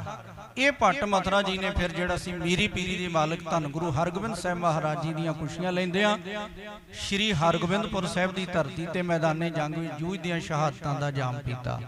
सो जदों इतिहास दे इन्हां पत्रियां नूं असीं पढ़दे सुणदे हां, साध संगत ये मनना होएगा और ये स्वीकार करना होएगा कि रब्बी बाणी धन श्री गुरु ग्रंथ साहिब जी दे अंदर 4 शहीदां दी बाणी है, जिहदे विच भट्ट कीरत जी, भट्ट मथुरा जी, फिर सतगुरु गुरु अर्जन देव पातशाह ते धन गुरु तेग बहादुर साहिब जी महाराज। जो हर कंत मिलाइयां से विछड़ कते ना जाए, ऐसा सतगुरु ने रहमत की, इन्हों अपने चरनी लाया, अपने नाल ऐसा मिलाया, मुड़ के विछोड़ा कदी होया ही नहीं। धन गुरु अर्जन देव पातशाह महाराज जी के दरबार दे विच पहली वारी आए सी गुरु चरणों दे विच, ते साध संगत इन्हां दा अगलेरा इतिहास इस गल की गवाही दिंदा है। पीढ़ी दर पीढ़ी ये जिहड़ा भट्ट परिवार है ना, ये गुरु चरणों दे नाल जुड़ के रहा है। इस तो अगे जाके साध संगत एक दौर इतिहास विच इदां दा भी आया, जदों सत्कारयोग बाबा बंदा सिंह जी बहादुर जिन्हां ने आजाद खालसा राज कायम किया सन 1710 ईस्वी दे विच, वाहिगुरू सन 1710 विच जदों सरहंद नूं फतेह कीता ते जदों सरहंद फतेह करके इत्थे आजाद खालसा राज की स्थापना कर दी ना, दिल्ली के तख्त ते बैठा बादशाह बहादुर शाह अंदरों डोल गया, कहन लगा पंजाब की धरती के उत्ते सरहंद की धरती के उत्ते खालसाई निशान चला के बंदा सिंह बहादुर ने खालसा राज का ऐलान कर दिता है। मुगल राज दीआं जड़ां हिला के रख दित्तियां बाबा बंदा सिंह बहादुर, उस बहादुर सूरमे ने उन्होंने गिरफ्तार करने वास्ते बादशाह बहादुर शाह आप आगरे तो 60,000 फौज लैके चढ़िया, तो जदों 60,000 फौज लैके चढ़ के आया, मैं जिहड़ी बेनती करनी चाहुंदा वह है भट्ट साहिबानां दे संबंध विच। ਉਹ ਚੱਲਿਆ ਆਗਰੇ ਤੋਂ ਦਿੱਲੀ, ਦਿੱਲੀੋਂ ਲਾਹੌਰ, ਲਾਹੌਰ ਦੇ ਨੇੜੇ ਇੱਕ ਪਿੰਡ ਹੈ ਸਾਧ ਸੰਗਤ ਆਲੋਵਾਲ। ਆਲੋਵਾਲ ਆ ਕੇ ਉਹਨੇ ਆਪਣੀਆਂ ਫੌਜਾਂ ਦੇ ਸਮੇਤ ਇੱਥੇ ਡੇਰਾ ਲਾ ਲਿਆ। ਇੱਥੇ ਉਹਨੇ ਇੱਕ ਐਲਾਨ ਜਿਹੜਾ ਕੀਤਾ ਸੀ ਵੀ ਜਿੱਥੇ ਤੁਹਾਨੂੰ ਗੁਰੂ ਨਾਨਕ ਨਾਮ ਲੈਵਾ ਸਿੱਖ ਮਿਲੇ ਨਾ, ਕਹਿਣ ਲੱਗੇ ਬਸ ਸਿੱਖ ਹੋਣਾ ਹੀ ਉਹਦਾ ਗੁਨਾਹ ਹੈ, ਉਹਨੂੰ ਖਤਮ ਕਰ ਦਿਓ, ਇਹ ਮੇਰਾ ਐਲਾਨ ਹੈ। ਸ਼ਾਹੀ ਫਰਮਾਨ ਜਾਰੀ ਕਰ ਦਿੱਤਾ। ਸਿੱਖਾਂ ਨੂੰ ਲੱਭ ਲੱਭ ਕੇ ਗਸ਼ਤੀ ਫੌਜਾਂ ਜਿਹੜੀਆਂ ਸੀ ਉਹ ਕੋ ਕੇ ਖਤਮ ਕਰ ਰਹੀਆਂ ਨੇ। ਉਸ ਦੌਰ ਦੇ ਵਿੱਚ ਸਾਧ ਸੰਗਤ ਲਾਹੌਰ ਦਾ ਜਿਹੜਾ ਫੌਜਦਾਰ ਸੀ ਉਹਨੇ 40 ਸਿੱਖ ਗ੍ਰਿਫਤਾਰ ਕਰ ਲਏ। ਇਹ ਇਤਿਹਾਸ ਵਿੱਚ ਸਾਧ ਸੰਗਤ ਵਿਦਿਤ ਰਹੇ, ਸਾਨੂੰ ਯਾਦ ਰਹਿਣਾ ਚਾਹੀਦਾ ਹੈ। 40 ਸਿੱਖਾਂ ਦੀਆਂ 3 ਵਾਰੀ ਸ਼ਹਾਦਤਾਂ ਜਿਹੜੀਆਂ ਨੇ ਇਤਿਹਾਸ ਵਿੱਚ ਆਉਂਦੀਆਂ ਨੇ, ਔਰ ਇੱਕ ਪਹਿਲੀ ਵਾਰ 40 ਸਿੱਖ ਸ਼ਹੀਦ ਹੋਏ ਚਮਕੌਰ ਦੀ ਗੜੀ ਅੰਦਰ। ਦੂਜੀ ਵਾਰੀ ਮੁਕਤਸਰ ਸਾਹਿਬ ਦੀ ਜੰਗ ਦੇ ਵਿੱਚ 40 ਮੁਕਤਿਆਂ ਦਾ ਜ਼ਿਕਰ ਆਏਗਾ। ਤੀਜੀ ਵਾਰੀ 40 ਸਿੱਖ ਸ਼ਹੀਦ ਕੀਤੇ ਬਾਦਸ਼ਾਹ ਬਹਾਦਰ ਸ਼ਾਹ ਦੇ ਹੁਕਮ ਦੇ ਨਾਲ ਲਾਹੌਰ ਦੇ ਨੇੜੇ ਪਿੰਡ ਆਲੋਵਾਲ, ਜਿਨ੍ਹਾਂ ਦਾ ਸਿਰਫ ਜ਼ੁਰਮ ਇੰਨਾ ਤੈਅ ਕੀਤਾ ਜਾਂਦਾ ਵੀ ਇਹ ਸਿੱਖ ਨੇ, ਮੇਰਾ ਫਰਮਾਨ ਹੈ ਵੀ ਸਿੱਖ ਹੋਣ ਦੇ ਨਾਤੇ ਇਹਨਾਂ ਨੂੰ ਖਤਮ ਕਰ ਦਿੱਤਾ ਜਾਏ। ਉਹਨਾਂ 40 ਨੂੰ ਲਾਹੌਰ ਦੇ ਹਾਕਮ ਅਸਲਮ ਖਾਨ ਨੇ ਕਹਿੰਦੇ ਬਾਦਸ਼ਾਹ ਬਹਾਦਰ ਸ਼ਾਹ ਦੇ ਅੱਗੇ ਜਦੋਂ ਪੇਸ਼ ਕੀਤਾ ਸੀ ਨਾ, ਸ਼ਰਤ ਉਸ ਵੇਲੇ ਇੱਕੋ ਹੀ ਰੱਖੀ ਜਾਂਦੀ ਹੈ, ਜਾਂ ਇਸਲਾਮ ਨੂੰ ਕਬੂਲ ਕਰ ਲਓ, ਜਾਂ ਸਿੱਖੀ ਨੂੰ ਛੱਡ ਦਿਓ, ਤੇ ਜਾਂ ਸ਼ਹੀਦ ਹੋਣ ਵਾਸਤੇ ਤਿਆਰ ਹੋ ਜਾਓ। ਇਹਨਾਂ 40 ਦੇ ਵਿੱਚ ਸਾਧ ਸੰਗਤ ਜਿਨ੍ਹਾਂ ਭੱਟ ਸਾਹਿਬਾਨਾਂ ਨੂੰ ਕੱਲ ਸਾਰੇ ਪੰਥ ਨੇ ਚੇਤੇ ਕੀਤਾ ਵੀ ਉਹ ਕੱਲ ਦਾ ਦਿਨ ਸੀ ਜਦੋਂ ਇਹ ਪਹਿਲੀ ਵਾਰੀ ਗੁਰੂ ਅਰਜਨ ਦੇ ਪਾਤਸ਼ਾਹ ਮਹਾਰਾਜ ਜੀ ਦੇ ਦਰਬਾਰ ਵਿੱਚ ਆਏ। ਇਹ ਪਰਿਵਾਰ ਉਸ ਵੇਲੇ ਤੋਂ ਗੁਰੂ ਚਰਨਾਂ ਨਾਲ ਜੁੜਿਆ, ਪੀੜ੍ਹੀ ਦਰ ਪੀੜ੍ਹੀ ਇਹ ਫਿਰ ਗੁਰੂ ਚਰਨਾਂ ਨੂੰ ਸਮਰਪਿਤ ਹੋ ਕੇ ਰਿਹਾ। ਇਸ ਪਰਿਵਾਰ ਦੇ ਵਿੱਚੋਂ ਸਾਧ ਸੰਗਤ ਅੱਗੇ ਜਾ ਕੇ ਇਤਿਹਾਸ ਵਿੱਚ ਜ਼ਿਕਰ ਆਇਆ, ਜਿਹੜੇ ਭੱਟ ਕੀਰਤ ਜੀ ਨੇ ਨਾ, ਇਹਨਾਂ ਦੇ 3 ਸਪੁੱਤਰ ਨੇ। 4 ਪਿਓ ਪੁੱਤਰਾਂ ਦੀ ਬਾਣੀ ਗੁਰੂ ਗ੍ਰੰਥ ਸਾਹਿਬ ਵਿੱਚ ਹੈ। ਭੱਟ ਭਿੱਖਾ ਜੀ ਦੀ ਵੀ ਬਾਣੀ ਹੈ, ਭੱਟ ਕੀਰਤ ਜੀ ਦੀ ਵੀ ਬਾਣੀ ਹੈ, ਭੱਟ ਮਥੁਰਾ ਜੀ ਦੀ ਵੀ ਬਾਣੀ ਹੈ, ਭੱਟ ਜਾਲਬ ਜੀ ਦੀ ਵੀ ਬਾਣੀ ਹੈ। ਭੱਟ ਕੀਰਤ ਜਿਨ੍ਹਾਂ ਨੇ ਗੁਰੂ ਰਾਮਦਾਸ ਦੇ ਚਰਨਾਂ 'ਚ ਬੇਨਤੀ ਕੀਤੀ ਨਾ ਵੀ ਇੱਕ ਅਰਦਾਸ ਭਾਟ ਕੀਰਤ ਕੀ ਗੁਰੂ ਰਾਮਦਾਸ ਰਾਖੋ ਸ਼ਰਨਾਈ, ਇਸ ਭੱਟ ਕੀਰਤ ਦੀ ਸੰਤਾਨ ਵਿੱਚੋਂ ਅੱਗੇ ਹੋਏ ਨੇ ਭੱਟ ਬੋਹਿਤ। ਭੱਟ ਬੋਹਿਤ ਦਾ ਅੱਗੇ ਪੁੱਤਰ ਹੋਇਆ ਭੱਟ ਕੇਸ਼ੋ ਸਿੰਘ। ਉਹਨੇ ਖੰਡੇ ਬਾਟੇ ਦੀ ਪਹੁ ਲੈ ਲਈ ਸੀ ਗੁਰੂ ਗੋਬਿੰਦ ਸਿੰਘ ਸੱਚੇ ਪਾਤਸ਼ਾਹ ਮਹਾਰਾਜ ਜੀ ਦੇ ਵੇਲੇ। ਇਹ 3 ਭਰਾ ਸੀ, ਭੱਟ ਕੇਸ਼ੋ ਸਿੰਘ, ਭੱਟ ਹਰੀ ਸਿੰਘ, ਭੱਟ ਦੇਸਾ ਸਿੰਘ। ਇਹਨਾਂ 3 ਭਰਾਵਾਂ ਦੇ ਅੱਗੇ ਜਿਹੜੀ ਸੀ ਔਲਾਦ ਸੀ, ਇੱਕ ਦੇ 3 ਪੁੱਤਰ ਨੇ, ਦੂਜੇ ਦੇ 2 ਨੇ, ਤੀਜੇ ਦੇ 3 ਨੇ। ਇਹਨਾਂ ਪਰਿਵਾਰਾਂ ਦੇ ਵਿੱਚੋਂ ਸਾਧ ਸੰਗਤ 7 ਭੱਟ ਜਿਨ੍ਹਾਂ ਨੂੰ ਆਲੋਵਾਲ ਦੀ ਧਰਤੀ ਤੇ ਬਾਦਸ਼ਾਹ ਬਹਾਦਰ ਸ਼ਾਹ ਦੇ ਹੁਕਮ ਦੇ ਨਾਲ 11 ਅਕਤੂਬਰ ਸਨ 1711 ਈਸਵੀ ਨੂੰ ਧਰਤੀ ਦੇ ਵਿੱਚ ਜਿਉਂਦਿਆਂ ਦਫਨਾ ਕੇ ਸ਼ਹੀਦ ਕੀਤਾ ਗਿਆ ਸੀ। ਇਹ ਸਾਧ ਸੰਗਤ ਬਹੁਤ ਘਾਟੇ ਦਾ ਜ਼ਿਕਰ ਕੀਤਾ ਜਾਂਦਾ ਹੈ। ਅਸੀਂ ਅਕਸਰ ਜਦੋਂ 40 ਸ਼ਹਾਦਾਂ ਦਾ ਜ਼ਿਕਰ ਆਏਗਾ, 40 ਸ਼ਹੀਦਾਂ ਦਾ ਜ਼ਿਕਰ ਆਉਂਦਾ ਹੈ, ਅਸੀਂ ਚਮਕੌਰ ਸਾਹਿਬ ਦੇ ਸ਼ਹੀਦਾਂ ਦਾ ਜ਼ਿਕਰ ਕਰਦੇ ਹਾਂ, ਅਸੀਂ ਮੁਕਤਸਰ ਸਾਹਿਬ ਦੇ ਸ਼ਹੀਦਾਂ ਦਾ ਜ਼ਿਕਰ ਕਰਦੇ ਹਾਂ। ਪਰ ਸਾਧ ਸੰਗਤ ਇਹ ਯਾਦ ਰਹੇ, ਇਹ 40 ਕਰਕੇ 3 ਵਾਰੀ ਸ਼ਹਾਦਤਾਂ ਹੋਈਆਂ, ਔਰ ਉਹਨਾਂ ਤੀਜੀ ਵਾਰੀ ਜਿਹੜੀਆਂ 40 ਸ਼ਹਾਦਤਾਂ ਸਿੱਖਾਂ ਦੀਆਂ ਹੋਈਆਂ ਉਹਦੇ ਵਿੱਚ 7 ਭੱਟ ਪਰਿਵਾਰ ਦੇ ਜੀ ਨੇ। 7 ਗੁਰੂ ਕੇ ਲਾਲ ਜਿਹੜੇ ਨੇ ਉਹ ਭੱਟ ਪਰਿਵਾਰ ਦੇ ਵਿੱਚੋਂ ਹੋਏ ਨੇ, ਜਿਹਦੇ ਵਿੱਚ ਭੱਟ ਕੇਸ਼ੋ ਸਿੰਘ, ਭੱਟ ਹਰੀ ਸਿੰਘ, ਭੱਟ ਦੇਸਾ ਸਿੰਘ, ਭੱਟ ਸੇਵਾ ਸਿੰਘ, ਭੱਟ ਦੇਵਾ ਸਿੰਘ, ਭੱਟ ਤਾਰਾ ਸਿੰਘ, ਭੱਟ ਨਰਬਦ ਸਿੰਘ। ਤੇ ਇਹ ਭੱਟ ਨਰਬਦ ਸਿੰਘ ਦਾ ਸਾਨੂੰ ਇਸ ਕਰਕੇ ਵੀ ਯਾਦ ਰੱਖਣਾ ਚਾਹੀਦਾ ਹੈ, ਜਿੱਦਣ ਸਤਿਗੁਰੂ ਗੁਰੂ ਗੋਬਿੰਦ ਸਿੰਘ ਸੱਚੇ ਪਾਤਸ਼ਾਹ ਜੀ ਨੇ ਸਾਧ ਸੰਗਤ ਦਸ਼ਮੇਸ਼ ਪਿਤਾ ਜੀ ਨੇ ਨੰਦੇੜ ਸਾਹਿਬ ਦੀ ਧਰਤੀ ਤੇ ਗੁਰਤਾ ਗੱਦੀ ਗੁਰੂ ਗ੍ਰੰਥ ਸਾਹਿਬ ਜੀ ਨੂੰ ਬਖਸ਼ਿਸ਼ ਕੀਤੀ ਨਾ, ਤੇ ਜਿਹੜੇ ਇਤਿਹਾਸ ਵਿੱਚੋਂ ਪੜ੍ਹੇ ਲਿਖੇ ਹੋਏ ਬੋਲ ਅਸੀਂ ਦੋਹਰੇ ਦੇ ਰੂਪ ਵਿੱਚ ਪੜ੍ਹਦੇ ਆਂ ਵੀ ਆਗਿਆ ਭਈ ਅਕਾਲ ਕੀ ਤਵੀ ਚਲਾਇਓ ਪੰਥ, ਸਭ ਸਿੱਖਣ ਕੋ ਹੁਕਮ ਹੈ ਗੁਰੂ ਮਾਨਿਓ ਗ੍ਰੰਥ, ਗੁਰੂ ਗ੍ਰੰਥ ਜੀ ਮਾਨਿਓ ਪ੍ਰਗਟ ਗੁਰਾਂ ਕੀ ਦੇ, ਜੋ ਪ੍ਰਭ ਕੋ ਮਿਲਬੋ ਚਾਹੇ ਖੋਜ ਸ਼ਬਦ ਮੈਂ ਲੇ। ਇਹ ਅਸਲ ਦੇ ਵਿੱਚ ਉਸ ਘਟਨਾ ਦਾ ਪ੍ਰਤੱਖ ਗਵਾਹ ਹੈ ਭੱਟ ਨਰਬਦ ਸਿੰਘ, ਜਿਨ੍ਹਾਂ ਦੀ 11 ਅਕਤੂਬਰ ਸਨ 1711 ਈਸਵੀ ਨੂੰ ਲਾਹੌਰ ਦੇ ਨੇੜੇ ਆਲੋਵਾਲ ਪਿੰਡ ਦੇ ਵਿੱਚ ਸ਼ਹਾਦਤ ਹੋਈ। ਸੋ ਇਸ ਭੱਟ ਪਰਿਵਾਰ ਜਿਹੜਾ ਕੱਲ ਪੰਥ ਨੇ ਦਿਨ ਮਨਾਇਆ ਭੱਟ ਮਿਲਾਪ ਦਿਵਸ, ਪਹਿਲੀ ਵਾਰੀ ਗੁਰੂ ਅਰਜਨ ਦੇ ਪਾਤਸ਼ਾਹ ਮਹਾਰਾਜ ਜੀ ਦੇ ਦਰਬਾਰ ਵਿੱਚ ਆਏ, ਇੱਕ ਵਾਰੀ ਗੁਰੂ ਦੇ ਚਰਨੀ ਲੱਗ ਗਏ, ਤਾਂ ਉਮਰ ਇਹਨਾਂ ਦਾ ਪੀੜ੍ਹੀ ਦਰ ਪੀੜ੍ਹੀ ਪਰਿਵਾਰ ਜਿਹੜਾ ਸੀ ਨਾ ਇਹ ਗੁਰੂ ਚਰਨਾਂ ਨੂੰ ਸਮਰਪਿਤ ਰਿਹਾ ਹੈ। ਗੁਰੂ ਕਿਰਪਾ ਕਰੇ ਇਹੋ ਜਿਹੇ ਗੁਰਮੁਖ ਪਰਿਵਾਰਾਂ ਤੋਂ, ਇਹੋ ਜਿਹੇ ਗੁਰਮੁਖਾਂ ਤੋਂ, ਇਹੋ ਜਿਹੇ ਰੱਬੀ ਪਿਆਰਿਆਂ ਦੇ ਜੀਵਨ ਤੋਂ ਸਾਨੂੰ ਸੇਧ ਮਿਲਦੀ ਹੈ। ਜਦੋਂ ਇੱਕ ਵਾਰੀ ਗੁਰੂ ਦੇ ਚਰਨ ਪਰਸ ਲਏ ਜਾਣ ਸਾਧ ਸੰਗਤ, ਫਿਰ ਸਾਡੀ ਸੁਰਤ ਵਿੱਚ ਕਿਸੇ ਹੋਰ ਦਾ ਖਿਆਲ ਆਉਣਾ ਹੀ ਨਹੀਂ ਚਾਹੀਦਾ।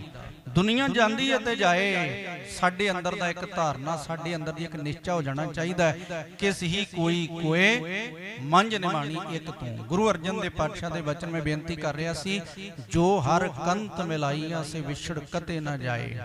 ਉਹ ਕਦੀ ਫਿਰ ਵਿਛੜ ਕੇ ਕਿਤੇ ਹੋਰ ਜਾਂਦੇ ਨਹੀਂ, ਭਾਵ ਉਹਨਾਂ ਦੀ ਸੁਰਤ ਵਿੱਚ ਕਿਸੇ ਹੋਰ ਦਾ ਖਿਆਲ ਆਉਂਦਾ ਹੀ ਨਹੀਂ, ਕਿਉਂਕਿ ਪ੍ਰਭ ਬਿਨ ਦੂਜਾ ਕੋ ਨਹੀਂ। ਪਰਮਾਤਮਾ ਦੇ ਅੱਗੇ ਅਰਦਾਸ ਕਰਦੇ ਨੇ, ਦਾਤਾ ਤੇਰੇ ਬਿਨਾ ਸਾਡਾ ਕੌਣ। ਨਾਨਕ ਹਰ ਸ਼ਰਨਾਏ। ਅਖੀਰ ਤੇ ਆ ਕੇ ਗੁਰੂ ਅਰਜਨ ਦੇਵ ਪਾਤਸ਼ਾਹ ਨੇ ਕਿਰਪਾ ਕੀਤੀ, ਅਸੂ ਸੁਖੀ ਵਸੰਦੀਆਂ ਜਿਨ੍ਹਾਂ ਮਇਆ ਹਰ ਰਾਏ। ਆਤਮਿਕ ਤੌਰ ਤੇ ਸੁਖੀ ਜੀਵਨ ਉਹਨਾਂ ਦਾ ਹੈ ਜਿਨ੍ਹਾਂ ਉੱਤੇ ਮਇਆ ਦਾ ਅਰਥ ਹੁੰਦਾ ਕਿਰਪਾ, ਜਿਨ੍ਹਾਂ ਉੱਤੇ ਉਸ ਦਾਤੇ ਦੀ ਮਿਹਰ ਹੋ ਜਾਂਦੀ ਹੈ। ਗੁਰੂ ਕਿਰਪਾ ਕਰੇ ਅਸੀਂ ਉਹਦੀ ਮਿਹਰ ਦੇ ਪਾਤਰ ਬਣਨਾ ਹੈ। ਮਿਹਰ ਦੇ ਪਾਤਰ ਬਣਨ ਵਾਸਤੇ ਗੁਰੂ ਦੀ ਆਗਿਆ ਵਿੱਚ ਚੱਲੀਏ। ਸਤਿਗੁਰ ਬੋਹਿਤ ਹਰ ਨਾਮ ਕਾ ਕਿਤ ਬਿਦ ਚੜਿਆ ਜਾਏ, ਸਤਿਗੁਰ ਕੈ ਭਾਣੇ ਜੋ ਚੱਲੇ ਵਿੱਚ ਬੋਹਿਤ ਬੈਠਾ ਆਏ। ਇੰਨੀਆਂ ਬੇਨਤੀਆਂ ਸਾਧ ਸੰਗਤ ਵਿਚਾਰਾਂ ਦੇ ਰੂਪ ਵਿੱਚ ਪ੍ਰਵਾਨ ਕਰਨੀਆਂ। ਅਤੀ ਸਤਿਕਾਰਯੋਗ ਭਾਈ ਸਾਹਿਬ ਭਾਈ ਕਮਲਜੀਤ ਸਿੰਘ ਜੀ ਹਜ਼ੂਰੀ ਰਾਗੀ ਸੱਚਖੰਡ ਸ੍ਰੀ ਦਰਬਾਰ ਸਾਹਿਬ ਸ੍ਰੀ ਅੰਮ੍ਰਿਤਸਰ ਸਾਹਿਬ, ਗੁਰੂ ਰਾਮਦਾਸ ਸੱਚੇ ਪਾਤਸ਼ਾਹ ਮਹਾਰਾਜ ਜੀ ਦੀ ਉਸ ਪਵਿੱਤਰ ਅਸਥਾਨ ਤੋਂ ਸਤਿਗੁਰੂ ਜੀ ਦੀ ਪਾਵਨ ਹਜ਼ੂਰੀ ਅੰਦਰ ਹਾਜ਼ਰ ਹੋਏ ਨੇ। ਸਤਿਕਾਰਯੋਗ ਗੁਰੂ ਕੇ ਕੀਰਤਨੀਆਂ ਨੇ ਜਿਉ ਆਇਆ। ਅਗਲੇਰਾ ਜੋ ਵੀ ਪ੍ਰੋਗਰਾਮ ਹੈ ਸਤਿਕਾਰਯੋਗ ਭਾਈ ਸਾਹਿਬ ਆਪ ਸੰਗਤ ਨੂੰ ਸਟੇਜ ਤੋਂ ਸਰਵਨ ਕਰਾ ਰਹੇ ਹਨ। ਇੰਨੀਆਂ ਬੇਨਤੀਆਂ ਪ੍ਰਵਾਨ ਕਰਨੀਆਂ। ਕੋਟਨ ਕੋਟ ਧੰਨਵਾਦ ਸਤਿਗੁਰੂ ਗੁਰੂ ਗ੍ਰੰਥ ਸਾਹਿਬ ਸੱਚੇ ਪਾਤਸ਼ਾਹ ਮਹਾਰਾਜ ਜੀ ਦਾ, ਜਿਨ੍ਹਾਂ ਨੇ ਆਪ ਮਿਹਰ ਕਰਕੇ ਕਿਰਪਾ ਦ੍ਰਿਸ਼ਟੀ ਕਰਕੇ ਆਪਣੇ ਬੱਚਿਆਂ ਪਾਸੋਂ ਗੁਰ ਸ਼ਬਦ ਵਿਚਾਰ ਦੀ ਸੇਵਾ ਲਈ ਸਾਧ ਸੰਗਤ ਸਮੂਹ ਆਪ ਸੰਗਤ ਦਾ ਤਹਿ ਦਿਲ ਤੋਂ ਧੰਨਵਾਦ। ਪਿਆਰ ਦਾ ਸਬੂਤ ਦਿੰਦਿਆਂ ਇਕਾਗਰਤਾ ਸਹਿਤ ਗੁਰਮਤਿ ਵਿਚਾਰਾਂ ਸਰਵਣ ਕੀਤੀਆਂ। ਪ੍ਰਬੰਧਕ ਸਾਹਿਬਾਨ ਇਸ ਅਸਥਾਨ ਤੇ ਸੇਵਾ ਨਿਭਾ ਰਹੇ ਭਾਈ ਦਿਲਬਾਗ ਸਿੰਘ ਜੀ, ਭਾਈ ਗੁਰਨਾਮ ਸਿੰਘ, ਭਾਈ ਓਂਕਾਰ ਸਿੰਘ ਹਜ਼ੂਰੀ ਜੱਤਾ, ਸਭ ਦਾ ਤਹਿ ਦਿਲ ਤੋਂ ਧੰਨਵਾਦ। ਭੁੱਲ ਚੁੱਕ ਦੀ ਖਿਮਾ ਕਰਨੀ। ਫਤਿਹ ਪ੍ਰਵਾਨ ਕਰੋ ਜੀ। ਵਾਹਿਗੁਰੂ ਜੀ ਕਾ ਖਾਲਸਾ, ਵਾਹਿਗੁਰੂ ਜੀ ਕੀ ਫਤਿਹ। ਸਤਨਾਮ ਸ੍ਰੀ ਵਾਹਿਗੁਰੂ ਸਾਹਿਬ ਜੀ। ਅਸਨ ਪ੍ਰੇਮ ਉਮਾਹੜਾ ਕਿਉ ਮਿਲਿਆ ਹਰ ਜਾਏ। ਮਨ ਤਨ ਪਿਆਸ ਦਰਸ਼ਨ ਕਣੀ ਕੋਈ ਆਣ ਮਿਲਾਵੇ ਮਾਏ। ਅਸਨ ਪ੍ਰੇਮ ਉਮਾਹੜਾ ਕਿਉ ਮਿਲਿਆ ਹਰ ਜਾਏ। ਮਨ ਤਨ ਪਿਆਸ ਦਰਸ਼ਨ ਕਣੀ ਕੋਈ ਆਣ ਮਿਲਾਵੇ ਮਾਏ। ਸੰਤ ਸਹਾਈ ਪ੍ਰੇਮ ਕੇ ਹਉ ਤਿਨ ਕੈ ਲਾਗਾ ਪਾਏ। ਬਿਨ ਪ੍ਰਭ ਕਿਉ ਸੁਖ ਪਾਈਐ ਦੂਜੇ ਨਾਹੀ ਜਾਏ। ਜਿਨੀ ਚਾਖਿਆ ਪ੍ਰੇਮ ਰਸ ਸੇ ਤ੍ਰਿਪਤ ਰਹਿਆ ਗਾਏ। ਆਪ ਤਿਆਗ ਬਿਨਤੀ ਕਰੈ ਲਿਓ ਪ੍ਰਭੂ ਲੜ ਲਾਏ।